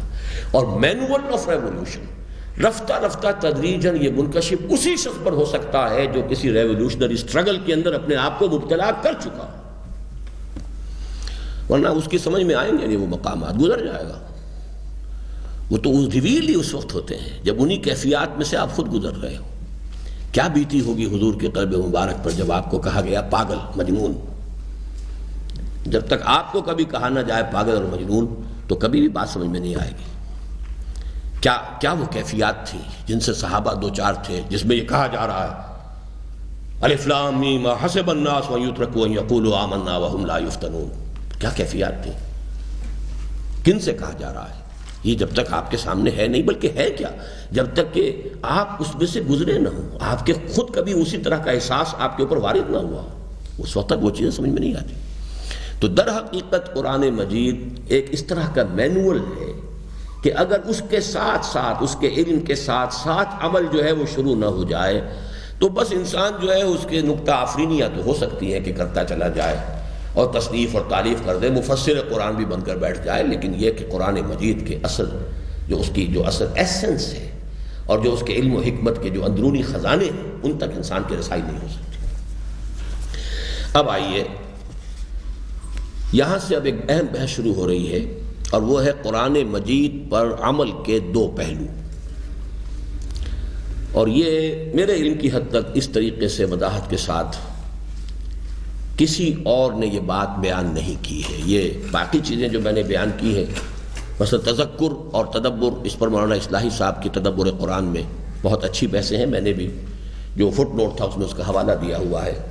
لیکن یہ اللہ تعالیٰ کا خصوصی فضل ہے کہ جو ان دو اصطلاحات کو میں لے کر آیا ہوں، اور وہ ہے حکم بالقرآن اور اقامت القرآن. حکم و اقامت جو دو اصطلاحیں تھیں ہمارے آج کے اس چیپٹر کا جو عنوان تھی. یہاں یہ وضاحت البتہ ضروری ہے کہ عمل بالقرآن کے دو پہلو ہیں، ایک انفرادی اور دوسرا اجتماعی. قرآن مجید کے ایسے تمام احکام جو انسان کی انفرادی اور نجی زندگی سے متعلق ہوں، جن پر عمل کا اختیار اسے فی الفور حاصل ہو، ان کو بجا لانے پر ہر انسان اسی دم مکلف ہو جاتا ہے جس دم وہ اس کے علم میں آئے. قرآن مجید کے بعد احکام جو ہیں، اب نماز پڑھو، یہ تو میں آج بھی پڑھ سکتا ہوں، انگریز کے دور میں بھی پڑھ سکتا تھا، اس سے پہلے کسی فتنہ بدترین فتنے کے دور میں بھی ہو. اب جس حکم پر آپ آج عمل کر سکتے ہیں اس پر تو آپ اسی وقت مکلف ہیں. لیکن چور کے ہاتھ کاٹو، فاقطعوا ایدیہما، اب یہ بھی امر ہے، حکم ہے، لیکن میں اس پر مکلف نہیں ہوں جب تک کہ اجتماعی نظام نہ بدل جائے. لیکن جس شے پر میں عمل کر سکتا ہوں، چاہے اس میں مجھے دقت ہو، وہ 3 الفاظ پھر نوٹ کیجئے، کسر و انکسار کرنا پڑے اور ترک و اختیار کرنا پڑے اور ایثار و قربانی کرنی پڑے، کتنی کرنی پڑے کہ مجھے پراٹھے نہ ملے سوکھی ملے، 2 وقت نہ ملے 1 وقت ملے، میرا سوشل بائیکاٹ ہو جائے، کچھ بھی ہو جائے، but if I can do it I have to do it. اگر نہیں کرتے تو وہ عمل شروع ہو جائے گا کہ آپ کے علم اور عمل کے اندر اب خلیج پیدا ہونی شروع ہوئی اور یہ خلوج نفاق تک لے جائے گی. یہ خلیج جو آپ کر سکتے ہیں اس وقت اس کو پوسٹ پون نہیں کر سکتے، چاہے اس میں آپ پر تکلیف آئے، تکلیف اور ابتلا یہ تو اپنی جگہ پر ہے، یہ تو انبیاء پر آئی ہے، صحابہ پر آئی ہے، سب پر آئی ہے تکلیف، لیکن کر سکتے ہیں، شرعی پردہ نافذ کر سکتے ہیں۔ یہ دوسری بات ہے کہ پہلے اس کے لیے شاید اپنے گھر والوں ہی کو راضی کرنا اور مطمئن کرنے کے لیے بڑی محنت کرنی پڑے، اس کے لیے آپ حکمت کے ساتھ محنت کریں جو بھی ہو، لیکن کر سکتے ہیں۔ زیادہ زیادہ یہ ہوگا کہ آپ اپنے معاشرے میں آؤٹ کاسٹ ہو جائیں گے، سوشل بائک آؤٹ ہو جائے گا، جن سے آپ کی دوستیاں تھیں، آنا جانا تھا، شاید وہ ختم ہو جائے، آپ کو شاید اپنا سوشل سرکل سکڑتا ہوا محسوس ہو جائے، but you can do it. یہ آپ کے قدرت اور امکان سے باہر نہیں ہے۔ سود چھوڑ دیجئے، اگر 20,000 کی تنخواہ بینک میں مل رہی ہے، بینک کی سروس چھوڑ دیجئے، کہیں 4-5 ہزار کی تنخواہ مل جائے گی، کم سے کم زیادہ گاڑھے سود سے ہلکے سود میں تو آ جائیں گے۔ ویسے تو سود سے بچا ہوا تو کوئی شخص بھی نہیں اس وقت، لیکن یہ کہ جتنا بھی آپ پیچھے جا سکیں تو جائیں، ڈائریکٹ سود کی بجائے انڈائریکٹ میں تو کہیں آئیں۔ لیکن یہ کہ بعض احکام ایسے ہیں کہ جو مثلاً یہ کہ اگر زنا کسی نے کیا ہے تو اتنے کوڑے لگاؤ، یا یہ کہ شادی شدہ یا مرد یا عورت ہے تو اسے رجم کرو، یہ احکام جو ہے اس پر ہم عمل نہیں کر سکتے۔ تو ایک تو کیٹیگری میں یہ فرق سمجھ لیجئے۔ یہاں یہ وضاحت البتہ ضروری ہے کہ عمل بالقرآن کے دو پہلو ہیں، ایک انفرادی اور دوسرا اجتماعی۔ قرآن مجید کے ایسے تمام احکام جو انسان کی انفرادی اور نجی زندگی سے متعلق ہوں یا جن پر عمل کا اختیار اسے فی الفور حاصل ہو، ان کو بجا لانے پر ہر انسان اسی دم مکلف ہو جاتا ہے جس دم وہ اس کے علم میں آئے، اور اس کے معاملے میں تاخیر و تعویق کا کوئی جواز سرے سے موجود نہیں ہے۔ ایسے احکام کی اطاعت و تعمیل میں کوتاہی وہ جرم عظیم ہے جس کے سب سے بڑی سزا خذلان اور سلب توفیق کی شکل میں ملتی ہے۔ خذلان، یہ لفظ جو ہے خذل، چھوڑ دینا کسی کو، اللہ چھوڑ دیتا ہے، دفع کرتا ہے، دفع کر دیتا ہے، جاؤ دفع ہو جاؤ۔ یہ دعا جو آپ ہر جمعے میں پڑھتے ہوں گے، اللہم انصر من نصر دین محمد صلی اللہ علیہ وسلم وجعلنا منہم واخذل من خذل دین محمد صلی اللہ علیہ وسلم ولا تجعلنا معہم۔ تو خذل، خے، سال اور لام، خذل کہتے ہیں کسی کو چھوڑ دینا، کسی سے تعلق منقطع کر لینا۔ خذلان الہی یعنی اللہ اس کو دفع کر دے اور اس سے اپنا تعلق توڑ لے۔ اور سلب توفیق، توفیق ہے کسی کو کہ کام جو ہے اس کو اس کی توفیق دینا، اس کو آسان بنا دینا، اس کی ہمت عطا کرنا۔ سلب توفیق، اس سے اس توفیق کو چھین لینا، یعنی جب انسان جس عمل پر، جس حکم پر آج عمل کر سکتا ہے اگر نہیں کر رہا ہے، اس کے نتیجے میں خذلان اور سلب توفیق کی سزا ملنی شروع ہو جائے گی۔ You could do it and you didn't do it۔ اس کی سزا آپ کی توفیق میں کمی ہو جائے گی، اللہ تعالیٰ سے آپ کا جو فاصلہ ہے بڑھ جائے گا۔ حتیٰ کہ اب یہ بہت اہم الفاظ ہیں، نوٹ کیجئے کہ یہ سٹارٹنگ پوائنٹ ہے۔ یہ کام آپ کر سکتے تھے، آپ کے علم میں آ گیا کہ یہ حکم قرآن ہے، اللہ کا حکم ہے، آپ نے نہیں کیا، یہاں سے آپ کی پسپائی شروع ہوئی، اللہ نے بھی آپ کو دھکا دیا، رد کر دیا، مردود قرار دیا۔ یہ لیکن یہ کہ درجے ہوتے ہیں اس کے، لیکن ایک درجے میں شروع ہو گئی بات، اس کا شروع کا ایک عمل جو ہے اس کا آغاز ہو گیا اور توفیق کم ہو گئی۔ حتیٰ کہ قول و کردار اور علم و عمل کا یہ فرق و تفاوت اور لما تقولون ما لا تفعلون کی یہ کیفیت بالآخر نفاق پر منتج ہوتی ہے۔ نفاق کی اصل حقیقت یہ ہے، قول و فعل کا تضاد۔ کہنا یہ ہے کہ اللہ پر، قرآن پر ایمان ہے، اس کا ایک حکم ہے اور وہ حکم آپ اس پر عمل کر سکتے ہیں اور نہیں کر رہے۔ کیوں نہیں کر رہے؟ نفس کی کوئی خواہش ہے، دولت کی محبت ہے، دنیا کی محبت ہے، یا رشتہ داری کی محبت ہے، جو بھی کچھ ہے، کوئی بھی سبب ہے، لیکن جس حکم قرآن پر عمل کیا جا سکتا ہے اور نہیں کر رہے، اس سے آپ کا ایک عمل شروع ہو جائے گا سلب توفیق اور خذلان الہی، جس کا انتہائی پھر درجہ جو ہے نفاق ہے۔ یہی حقیقت ہے جو حضور صلی اللہ علیہ وسلم کے اس قول مبارک میں بیان ہوئی، اکثر و منافقی امتی قراؤہا، میری امت کے منافقین کی اکثریت قاریوں پر مشتمل ہوگی۔ اور قاری ہم پڑھ چکے ہیں، شروع میں یہ لفظ آپ کو یاد ہوگا کہ دور نبوی میں قاری ان کو نہیں کہتے تھے جیسے آج کل کے ہمارے قاری ہیں۔ خیر عالم عرب کا قاری جو ہے وہ تو بہرحال عربی جانتا ہے، سمجھتا ہے میں کیا پڑھ رہا ہوں، اسی لیے ان کی قرات جو ہے اس کے اندر ایک علیحدہ رنگ ہوتا ہے بالکل. وہ زیر و بم جو ہوتا ہے وہ تو اسی لیے ہوتا ہے کہ وہ عبارت کو سمجھتے ہوئے پڑھ رہے ہیں. کہ ہمارے قاری جو ہیں جنہوں نے عربی پڑھی نہیں، قاری ہیں بہت بڑے، تو وہ قاری نہیں تھے. قاری کہلاتے تھے اس زمانے میں وہ لوگ جو عالم قرآن تھے. تو جو عالم قرآن ہے اور عمل نہیں کر رہا ہے وہ سب سے زیادہ نفاق کی زد میں ہے. جس کا علم کم تھا غریب کا، وہ جیسا کہ میں نے کہا تھا اگنورنس آف لا کسی نہ کسی درجے میں ایکسکیوز ہے، اس کی رسپانسبلٹی اس درجے میں کم ہے. لیکن جو عالم ہو گیا ہے، جس نے سمجھ بھی لیا ہے، پڑھ بھی لیا ہے، اور اس دور کے پڑھنے کا مطلب یہ کہ عربی ان کی اپنی زبان تھی، لہذا اس کے اندر جہاں تک احکام کا تعلق ہے اس میں تو کہیں تحقیق و تدقیق کی ضرورت نہیں تھی. they knew it. پھر اگر اس میں کمی ہو رہی ہے تو یہی کمی ہے جو درجہ بدرجہ آگے بڑھ کر یہ نفاق کی شکل اختیار کرتی ہے. اکثر و منافقی امتی قراؤہا، میری امت کے منافقین کی اکثریت قاریوں پر یعنی عالم قرآن کے عالموں پر مشتمل ہوگی. مسند احمد ابن حنبل کی یہ روایت ہے. لہذا سلامتی کی ایک ہی راہ ہے اور وہ یہ کہ قرآن کا جس قدر علم بھی انسان کو حاصل ہو اس پر وہ حتی الامکان فوری طور پر عمل شروع کر دے. یہاں نوٹ پڑھ لیجئے، واضح رہے کہ یہاں قراء سے مراد معروف معنی میں محض قاری نہیں بلکہ ان میں وہ عالم بھی شامل ہے جو قرآن پڑھنے پڑھانے میں مشغول رہتے ہوں لیکن اس پر عمل نہ کریں. رہے دوسری قسم کے احکام، یعنی وہ جو ایسے اجتماعی معاملات سے متعلق ہوں جن پر ایک فرد کو کلی اختیار حاصل نہیں ہوتا، تو ان کے بارے میں ظاہر ہے کہ ہر شخص بجائے خود مسئول و مکلف نہیں ہوتا. یعنی میں نے مثالیں دی، چور کا ہاتھ کاٹو فاقطعوا ایدیہما، السارق والسارقۃ فاقطعوا ایدیہما، چوری کرنے والا مرد ہو یا عورت ہو ان کا ہاتھ کاٹو. اب یہ حکم میں بھی پڑھتا ہوں، آپ بھی پڑھتے ہیں، لیکن انفرادی سطح پر نہ میں مکلف ہوں نہ آپ مکلف ہیں.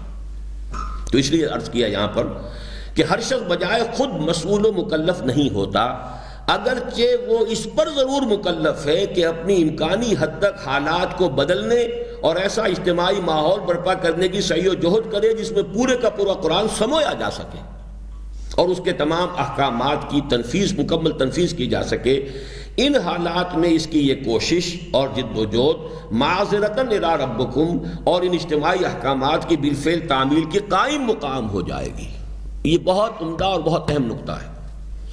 قرآن کے اس حصے پہ میں عمل نہیں کر سکتا، پڑھ رہا ہوں، لیکن میں اپنی امکانی جد و جہد کر رہا ہوں کہ ایک انقلاب برپا ہو، نظام تبدیل ہو اور ایسا ماحول قائم ہو جائے جس میں پورے قرآن کو قائم کیا جا سکے.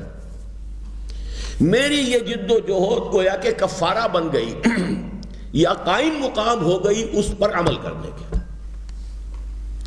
یہ بات بہت منطقی ہے، بہت سمجھنے کی ہے کہ ہم اس وقت جن احکام پر عمل کر سکتے ہیں وہ تو کرنا، سود چھوڑنا ہے. جو بھی احکام ہے نہیں اور امر کے وہ ہمیں کرنے ہیں. اس وقت جو ہم نہیں کر سکتے اس کا بدل یہ ہے، اس کے قائم مقام جد و جہد ہوگی کہ ماحول بدلا جائے تاکہ پورا قرآن سمویا جا سکے. ایک قرآن ہے جو آپ کی انفرادی سیرت میں سمویا جائے، وہ ہم پڑھ چکے. قرآن کے الفاظ آپ کے حافظے میں، اس کا مفہوم آپ کے ذہن میں، اس کی جو تعلیم ہے وہ آپ کی سیرت و کردار میں سرایت کر جائے. اب ایک ماحول ہے، اجتماعی نظام ہے، اس پورے میں قرآن کو سمو دینا گویا کہ وہ اجتماعی احکام کی تنفیذ بھی بتمام و کمال ہو جائے. اس کے لیے ایک جد و جہد کی ضرورت ہے. اگر آپ وہ جد و جہد کر رہے ہیں، جان اور مال اس میں کھپا رہے ہیں، تو یہ آپ کی جد و جہد ان احکام پر عمل نہ کرنے کا گویا کہ کفارہ، اس کا بدل یا اس کے قائم مقام ہو جائے گی. لیکن اگر انسان ایسی جد و جہد بھی نہ کرے اور مطمئن ہو کر بس اپنی زندگی کی بقا اور اپنے بال بچوں کی پرورش میں لگا رہے، تو اس صورت میں سخت خطرہ ہے کہ قرآن کے انفرادی اور نجی نوعیت کے احکام پر بھی افتؤمنون ببعض الکتاب وتکفرون ببعض کے مصداق گردانا جائے. یعنی یہ کہ انسان انفرادی عمل مکمل کر رہا ہے لیکن اس نے اجتماعی نظام کو بدلنے کی کوشش نہیں کی، تو گویا کہ دوسرا حصہ جو ہے قرآن کے احکام کا، اس پر اس نے سرے سے عمل نہیں کیا، اس کا کوئی بدل بھی نہیں دیا، اس کا کوئی کفارہ بھی نہیں دیا. تو گویا کہ اب وہ مجرم ہو جائے گا کہ کیا تم قرآن کے ایک حصے کو مانتے اور ایک کو نہیں مانتے. اس سے بچنے کے لیے ایک ہی شکل ہے اور وہ یہ ہے کہ انسان اپنا تن من دھن لگائے اس نظام کو بدلنے کے لیے اور ایسا نظام قائم کرنے کے لیے جس میں پورے قرآن کو سمویا جا سکے. سورہ بقرہ آیت نمبر 84 سے، اصل میں یہاں دو آیتوں سے جو حوالے آئے ہیں، تو معذرۃ الی ربکم یہ ہے سورۃ الاعراف آیت نمبر 164، اور جب کہا ان میں سے ایک گروہ نے کہ کیوں نصیحت کرتے ہو ایسے لوگوں کو جنہیں اللہ تعالیٰ ہلاک اور شدید عذاب میں مبتلا کر کے رہے گا، تو انہوں نے جواب دیا تاکہ پروردگار کے یہاں ہمارا عذر قبول ہو، اور پھر کیا عجب کہ وہ خدا سے ڈر ہی جائیں۔ یہ بڑا اہم مقام ہے سورہ اعراف کا، کہ ایک خاص بستی تھی جو کہ سمندر کے کنارے آباد تھی، یہودی وہاں کوئی قبیلہ آباد تھا۔ تو اب وہ جو سبت کے احکام تھے کہ آپ کوئی کام نہیں کر سکتے ہفتے کے روز، مجھے ابھی بتایا ایک صاحب نے کہ وہ امریکہ میں رہتے ہیں، اسی علاقے میں بروکلن کے علاقے میں، کہ جہاں یہودی بھی ہیں، آمنے سامنے ان کا مکان اور یہودیوں کا، تو وہ کہتے ہیں کہ ہمیں سبت کے دن بجلی کا بٹن آف کرنا یا آن کرنے کے لیے بھی انہوں نے ہماری ڈیوٹی لگائی ہوئی ہے کہ ہم یہ کام بھی نہیں کر سکتے ہفتے کے روز۔ یعنی کاروبار کا معاملہ جو ہے وہ تو دوسرا ہے، لیکن جو مذہبی لوگ وہاں آباد ہیں، جو اصل میں بروکلن کے علاقے میں ہیں، وہ سب کے سب جو ہیں بڑے کٹر اور اپنی شریعت پر عمل کرنے والے ہیں۔ تو یہ کہ وہ یعنی ایک خاص وقت انہوں نے مقرر کر رکھا ہے کہ اس وقت آ کے ہمارے یہ بٹن آف کر دینا، کیونکہ اس کے لیے بھی وہ سمجھتے ہیں کہ ان کے اس حکم کے خلاف۔ لیکن یہ کہ اس قبیلے کے اندر کچھ لوگوں نے یہ ہیلا شروع کر دیا کہ ہفتے کے روز مچھلیاں پکڑتے تو نہیں تھے، اس لیے کہ مچھلیوں کو اللہ تعالیٰ نے وہ سکس سینس تو دی ہوئی ہے ہر ایک کو۔ انہیں پتہ چل گیا کہ ہفتے کا ایک دن ایسا ہے جس میں ہمیں کوئی کچھ نہیں کہتا، تو اس دن وہ خوب آتی ہیں اور ساحل کے قریب اٹکیلیاں کر رہی ہیں اور چھلانگیں لگا رہی ہیں پانی سے، جیسے کبھی آپ نے کماڑی پہ کھڑے ہو کر دیکھا ہوگا کوئی مچھلی ایک چھلانگ لگاتی ہے پھر پانی میں وہ غوطہ لگاتی ہے۔ اب وہ بیچارے دیکھتے تو تھے، پکڑ نہیں سکتے، ہفتہ ہے کیا کریں، اور اتوار ہوا اور وہ سب کے سب ڈیپ واٹر میں چلی گئی، اب کوئی مچھلی ہے ہی نہیں۔ تو اب انہوں نے یہ کیا کہ ہفتے کے دن ساحل سمندر کے قریب گڑھے کھودے اور سمندر سے پانی اس میں لے آئے، مچھلیاں بھی آ گئیں، اور وہ بند کر دیے ان کے جو یعنی سمندر سے تعلق تھا۔ تو اب یہ تالاب ان کے بن گئے، ہفتے کے دن مچھلی پکڑی تو نہیں، لیکن لگے رہے ساری اسی دندے کے اندر کہ وہ کھود بھی رہے ہیں اور پانی لا بھی رہے ہیں۔ یہ گویا کہ شریعت کے ساتھ تلاعب ہے، کھیل ہے، کہ اصل تو مقصد یہ تھا کہ تم اس دن کوئی کام نہ کرو، اللہ کے لیے خالص کر لو، اس کو عبادت کرو، تورات پڑھو، کوئی اور وعظ و نصیحت کی بات ہو، ذکر کی بات ہو، اس دن کوئی کام دنیاوی نہیں کرنا۔ تو مچھلی تو نہیں پکڑی لیکن اپنی ساری وقت جو ہے لگا دیا اس کام میں۔ لیکن وہ قوم 3 حصوں میں تبدیل ہو گئی، تقسیم ہو گئی۔ ایک وہ جو بالفعل یہ کام کر رہے تھے، وہ تو خیر مجرم تھے ہی کھلم کھلا۔ ایک وہ کہ جو کر تو نہیں رہے تھے لیکن روکتے بھی نہیں تھے۔ ایک وہ کہ جو خود بھی نہیں کر رہے تھے اور روک بھی رہے تھے، خدا کے بندو باز آ جاؤ، کیا کر رہے ہو، غلط کام کر رہے ہو، شریعت کا تم مذاق اڑا رہے ہو۔ تو جو وہ درمیانی لوگ تھے وہ کہنے لگے کیوں اپنے آپ کو ہلکان کرتے ہو، لما تعظون قوما اللہ مہلکہم، یہ لوگ اب ماننے والے نہیں ہیں، باز آنے والے نہیں ہیں، تم کہہ کر اپنے آپ کو ہلکان کر رہے ہو، اب تو یہ ہلاک ہو کر ہی رہیں گے، اللہ کا عذاب آ کر رہے گا۔ تو وہ لوگ جو نہی عن المنکر کا فریضہ مسلسل سرانجام دے رہے تھے، انہوں نے جواباً یہ کہا قالوا معذرۃ الی ربکم ولعلہم یتقون، ایک تو ہمیں تو عذر پیش کرنا ہے اپنے حضور، اپنے رب کے حضور کہ ہم روکتے رہے، یہ تو ہمارا فرض ہے کہ ہم روکتے رہے، ہمیں تو عذر پیش کرنا ہے، معذرۃ الی ربکم، ہم اپنے رب کے حضور جا کر معذرت تو پیش کر سکیں گے کہ اللہ ہم نے روکنے کی کوشش کی نہیں۔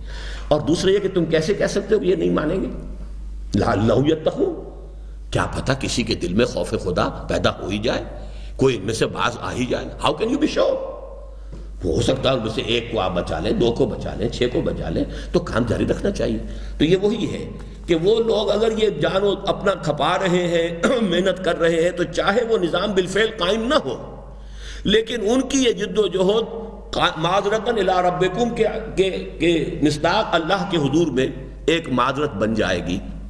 لیکن وہ لوگ کہ جو جد و جہد بھی نہ کریں، ان کے اوپر یہ آیت جو ہے یہ ثابت ہو سکتی ہے، صادق آ سکتی ہے کہ فتؤمنون ببعض الکتاب وتکفرون ببعض۔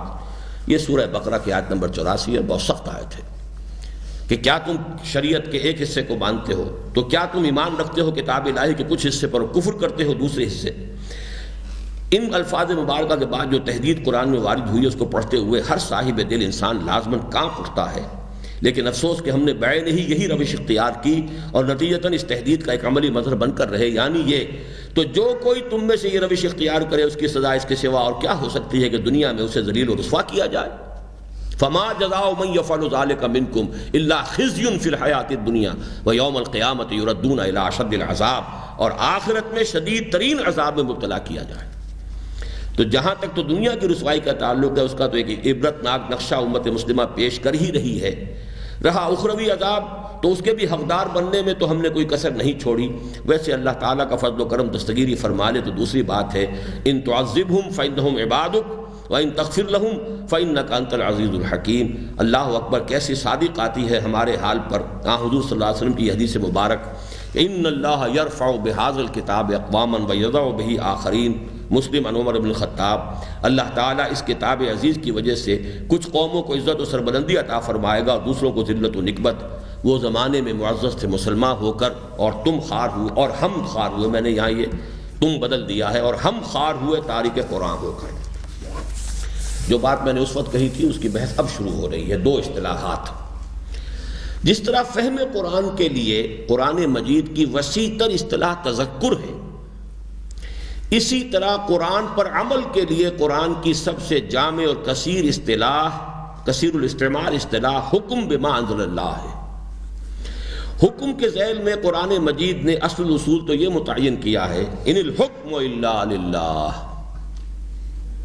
حکم کا اختیار سوائے اللہ کے اور کسی کو حاصل نہیں. سورہ انعام آیت 57، سورہ یوسف 2 مرتبہ 40 اور 67. گویا کہ 3 مرتبہ قرآن میں الفاظ وارد ہوئے، ان الحکم الا للہ، حکم کا اختیار نہیں ہے مگر اللہ کو. یہ کیٹیگوریکل نفی ہے، حکم کسی کے لیے نہیں ہے سوائے اللہ کے. پھر خود قرآن مجید کو حکم قرار دیا، وَكَذَلِكَ أَنزَلْنَاهُ حُكْمًا عَرَبِيًّا، اور اسی طرح اتارا ہم نے اسے حکم بنا کر عربی زبان میں. اس لفظ حکم کو ذرا سمجھنے کی کوشش کیجئے. اور نبی اکرم صلی اللہ علیہ وسلم کا فرض منصبی یہ قرار دیا، اِنَّا أَنزَلْنَا إِلَيْكَ الْكِتَابَ بِالْحَقِّ لِتَحْكُمَ بَيْنَ النَّاسِ بِمَا أَرَاكَ اللَّهُ، بے شک اتاری ہم نے تجھ پر یہ کتاب حق کے ساتھ تاکہ تو فیصلہ کرے لوگوں کے مابین اس سوجھ کے ساتھ جو اللہ نے تجھ کو عطا فرمائی ہے. اب یہاں دیکھیے اللہ نے اراک اللہ، جو اللہ نے تمہیں دکھایا ہے، یا سوجھ بوجھ جسے ہم کہتے ہیں. اور سورہ مائدہ میں 2 ٹوک فیصلہ سنا دیا جو میں نے شروع میں آج آیات تلاوت کی تھیں. جو لوگ اللہ کی کتاب کے مطابق حکم نہ کریں وہی کافر، ظالم اور فاسق ہیں. آیات 44، 45، 46 اور 47. اب یہاں اصل میں لفظ حکم کو سمجھنے کی کوشش کیجئے. یہ بہت جامع لفظ ہے. یہ جو ہے کاف اور میم کا مادہ ہے، حکم، اسی سے جمع بنی احکام.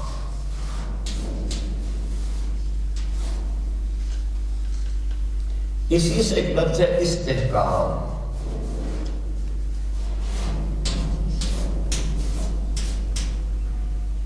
اسی سے لفظ ہے حکمت، جس پر کہ آپ تیسرے سبق میں پوری بحث پڑھ چکے ہیں. یہ حکم جو ہے اس کو اب 2 حصوں میں بانٹیے، داخلی اور خارجی.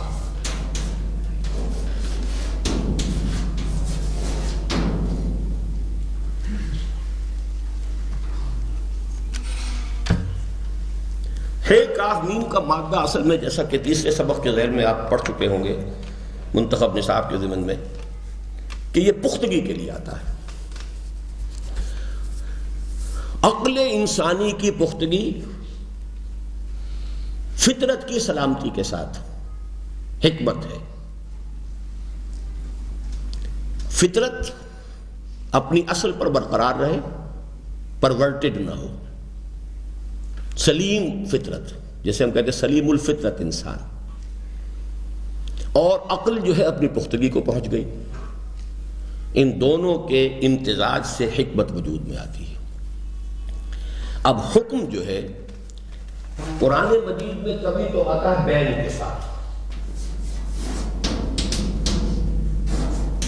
جس کے معنی ہوں گے فیصلہ کرنا. آپ کا اور کسی اور شخص کا مقدمہ ہے، میرے پاس آئیں تو میں جب فیصلہ کروں گا تو یہ اس کو کہیں گے حکم بین الناس. فَإِذَا حَكَمْتُمْ بَيْنَ النَّاسِ فَاحْكَمُوا بِالْعَدْلِ، جب تم لوگوں کے مابین انصاف کرو، فیصلہ کرو تو عدل کے ساتھ انصاف کرو۔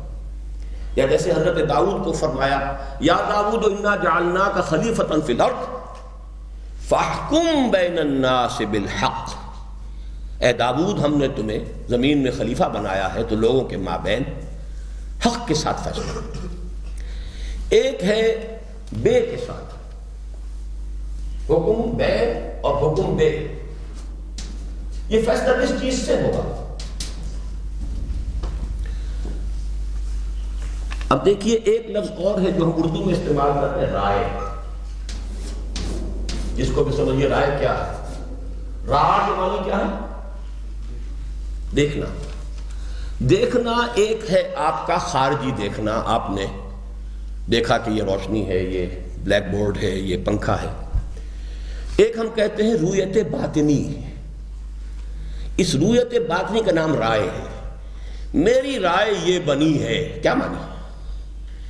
کوئی مسئلہ تھا، اس پر آپ نے غور کیا، سوچ بچار کیا، اب آپ کو اپنے اندر کوئی شے نظر آئی ہے کہ یہ مسئلہ یوں ہے، اس کی حقیقت یہ ہے، یہ آپ کی رویت باطنی ہے جس کی بنا پر رائے وجود میں آئی ہے۔ بھائی میری رائے یہ ہے، یہ رائے کہاں سے آئی؟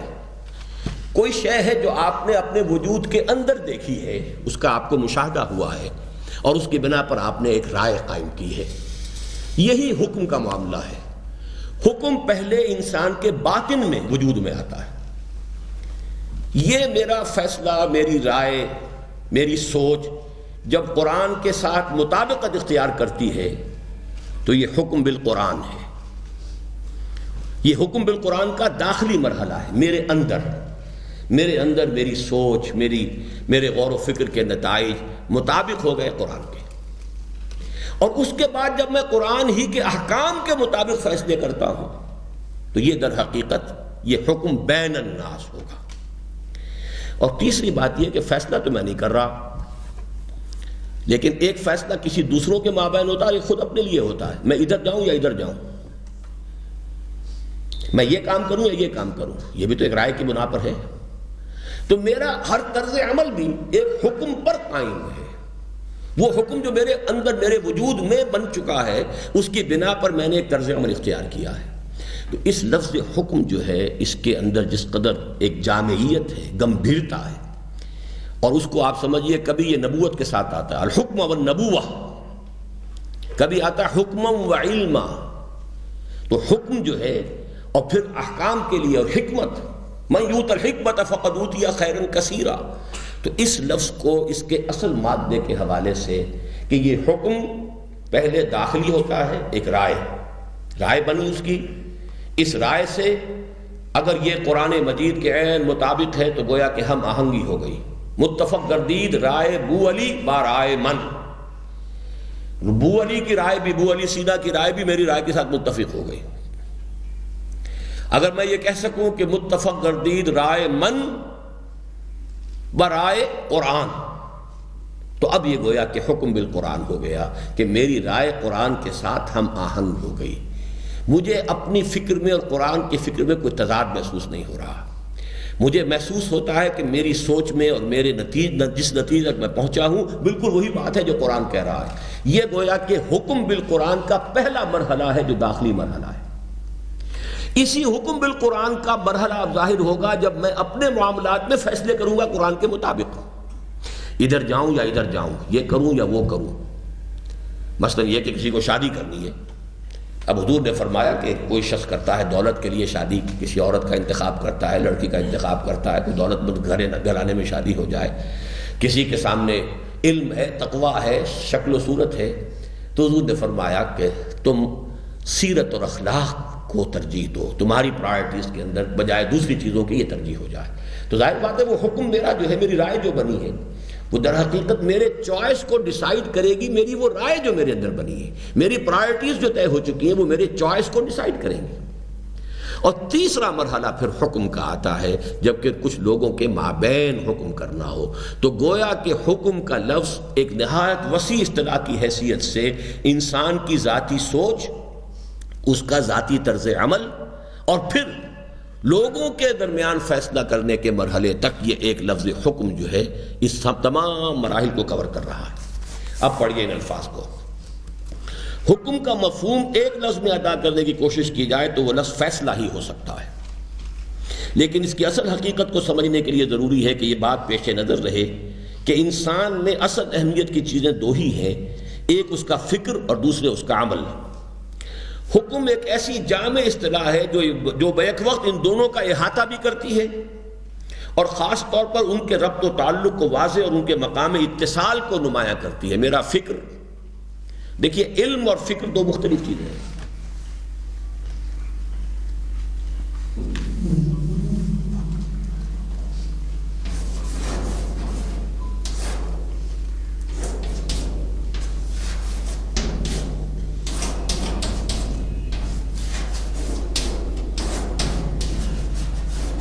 یہ میں نے 4 لفظ استعمال کیے ہیں۔ علم سے عمل تک درمیان میں 2 مرحلے ہیں۔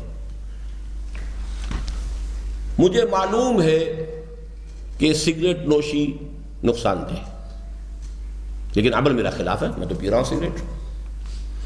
علم اور عمل میں تضاد ہے۔ یہ علم جب میرے فکر میں سرایت کر جائے گا، it becomes an integral part of my thought، پھر یہ میری رائے بن جائے، ہاں ایسا ہے، وہ میرے اپنے وجود کے اندر integral part of my own personality, my رائے، پھر وہ عمل کو اس کے مطابق درست کر دے گا۔ تو علم اور عمل کا مقام اتصال ان 2 الفاظ کے ذریعے سے واضح ہوگا، فکر اور رائے یا حکم۔ کوئی خیال یا نظریہ جب انسانی فکر میں ایسا رچ بس جائے کہ اس کی رائے اور فیصلہ یعنی حکم بن جائے تو اس کا عمل خود بخود اس کے تابع ہو جاتا ہے۔ پھر پڑھیے ان الفاظ کو۔ کوئی خیال یا نظریہ جب انسانی فکر میں ایسا رچ بس جائے کہ اس کی رائے اور فیصلہ یعنی حکم بن جائے تو اس کا عمل خود بخود اس کے تابع ہو جاتا ہے۔ علم اور ہے، ہمیں علم حاصل ہو گیا ہے قرآن مجید کے ذریعے سے کہ ایک مومن کو اللہ پر ایمان لانا ہے، رسول پر لانا ہے، وحی پر لانا ہے، قرآن پر لانا ہے، یہ علم تو ہو گیا۔ لیکن یہ علم میری اپنی رائے بھی بن گئی یا نہیں؟ میں نے اپنے باطن میں رائے، رویت، مشاہدہ، اس حقیقت کا مشاہدہ کر لیا یا نہیں؟ جیسے کہ میں نے پہلی بحث میں عرض کیا تھا، یقین کیسے پیدا ہوتا ہے؟ پرسنل ایکسپیرینس سے، اور ایکسپیرینس ایکسٹرنل بھی ہے، انٹرنل بھی ہے، اور ایمان کا سارا تعلق جو ہے وہ انٹرنل ایکسپیرینس سے۔ اب اگر یہ چیز میری ایکسپیرینس بن گئی ہے، میں نے اپنے باطن میں دیکھ لیا ہے، یہ میری رائے بن گئی ہے، now it's my own opinion, it becomes my own conviction, and when it takes the form of conviction, my actions, my attitudes, my priorities, everything will be transformed accordingly۔ یہ ہے کوئی خیال یا نظریہ جب انسانی فکر میں ایسا رچ بس جائے کہ اس کی رائے اور فیصلہ یعنی حکم بن جائے تو اس کا عمل خود بخود اس کے تابع ہو جاتا ہے۔ اسی حقیقت کو نمایاں کرنے کے لیے قرآن حکیم نے عمل بالقرآن کے لیے حکم بما انزل اللہ کی اصطلاح استعمال کی۔ پورے قرآن میں قرآن پر عمل کرنے کے لیے عمل بالقرآن کا لفظ نہیں آیا، قرآن پر عمل کرو نہیں آیا۔ تو قرآن مجید کی ٹرمینالوجی جو ہے اس کے اندر بڑی گہرائی ہے۔ کیوں کسی لفظ کو اختیار کیا؟ کیوں تلاوت کا لفظ اختیار کیا، قرات کا نہیں کیا؟ قرات بس آیا شروع میں، اس کے بعد ہر جگہ تلاوت آتا۔ کوئی فرق ہے نا، دونوں عربی کے الفاظ ہیں۔ اسی طریقے سے عمل کا لفظ قرآن کے لیے کہیں نہیں آیا، قرآن پر عمل کا حکم بالقرآن، حکم بما انزل اللہ۔ اسی حقیقت کو نمایاں کرنے کے لیے قرآن حکیم نے عمل بالقرآن کے لیے حکم بما انزل اللہ کی اصطلاح استعمال کی، تاکہ یہ بات بالکل واضح ہو جائے کہ قرآن مجید پر عمل در حقیقت اسی وقت ہو سکتا ہے جب انسان کا فکر قرآن کے تابع ہو جائے اور قرآن کا بیان کردہ علم حقیقت انسان کے دل اور دماغ دونوں میں جاگزی ہو جائے۔ آسمانی کتابوں پر عمل کے لیے قرآن مجید کی دوسری اصطلاح اقامت کی ہے، جیسا کہ یہود و نصارہ کے بارے میں فرمایا گیا، وَلَوْ أَنَّهُمْ أَقَامُوا التَّوْرَاةَ وَالْإِنْجِيلَ وَمَا أُنزِلَ إِلَيْهِم مِّن رَّبِّهِمْ لَأَكَلُوا مِن فَوْقِهِمْ وَمِن تَحْتِ أَرْجُلِهِمْ۔ یہ بھی سورہ مائدہ ہی ہے۔ اور اگر وہ قائم کرتے تورات اور انجیل اور اس کو جو نازل ہوا ان کی جانب ان کے رب کی طرف سے تو کھاتے اپنے اوپر سے بھی اور اپنے پاؤں کے نیچے سے بھی. یہ استعارہ ہے نعمتوں کے لیے، یعنی آسمان سے بھی اللہ کی نعمتوں کی بارش ہوتی اور زمین سے بھی اللہ کی نعمتیں جو ہے پیداوار جو ہے زمین بھی کثرت سے دیتی. لو انہم اقاموا التوراۃ، یہاں بھی نوٹ کیجئے اب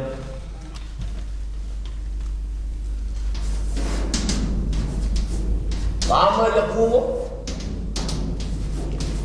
کھڑے ہونا، اقام یقیم،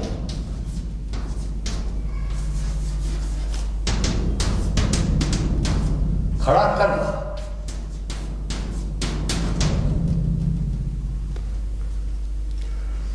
اگر ان لوگوں نے جنہیں کتاب دی گئی تھی اگر انہوں نے قائم کیا ہوتا تورات کو اور انجیل کو اور جو کچھ کے نازل ہوا ان کے طرف ان کے رب کی جانب سے، تورات بھی عطا کی گئی، انجیل بھی عطا کی گئی اور دوران میں صحیفے اترتے رہے، زبور عطا ہوئی، سب کچھ ان کو ملا ہے، تو اللہ تعالیٰ کی نعمتیں اور برکتیں ان پر نازل ہوتی. اور اس کے متصل بعد یہ فیصلہ سنا دیا قل یا اہل الکتاب، اے نبی کہہ دیجئے اے کتاب والو، لستم علی شیء حتی تقیموا التوراۃ والانجیل وما انزل الیکم من ربکم. لستم علی شیء، یہ بڑے ہی عجیب الفاظ ہیں. تم کسی شے پر ہو ہی نہیں، تمہارا کوئی مقام ہی نہیں. وہ کیا کہتے ہیں؟ یو ہیو نو لوکس اسٹینڈائی،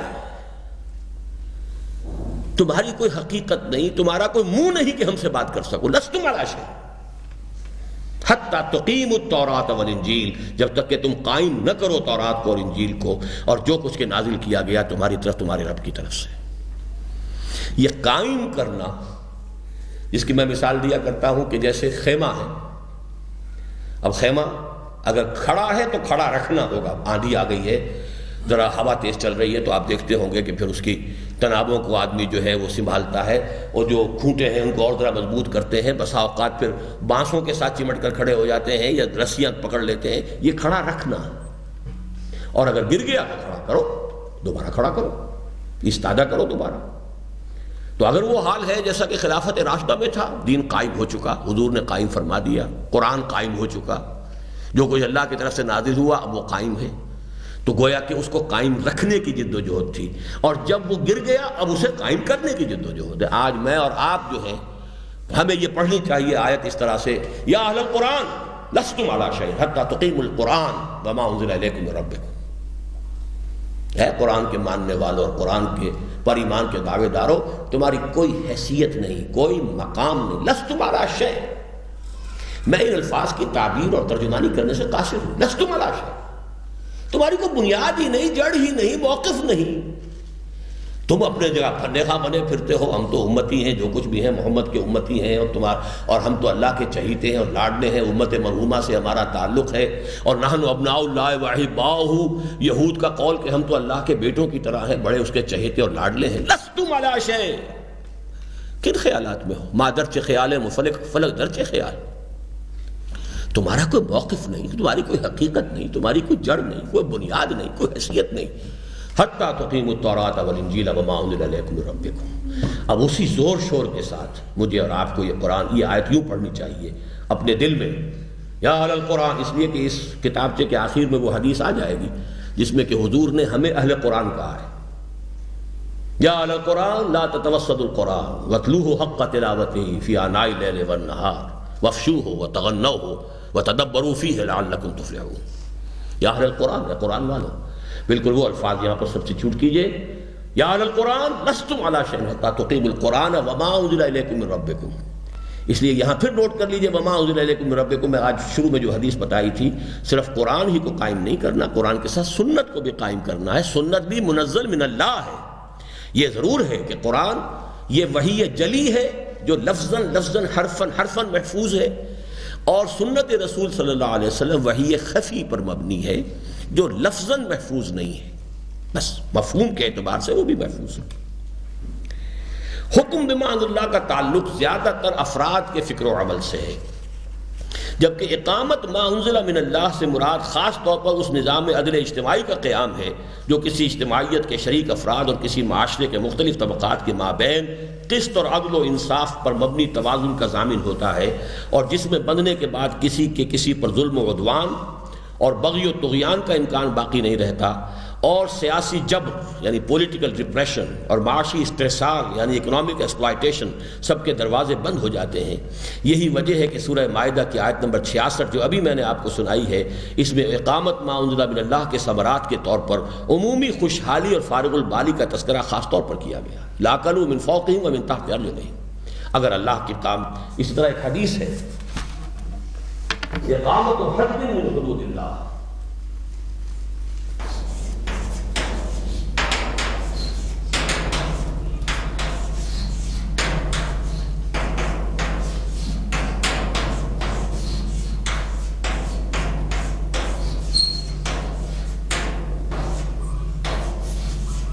خیر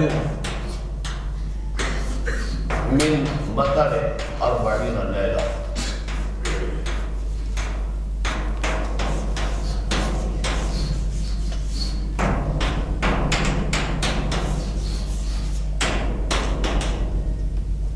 اللہ تعالیٰ کی حدود میں سے کسی ایک حد کو قائم کرنا بھی 40 دن کی بارش سے بہتر ہے۔ اب یہ تصور کیجئے صحرا لقودق صحرا ہے، وہاں بارش ہو، تبھی یہ کہ کوئی گھاس واس اگائی ہے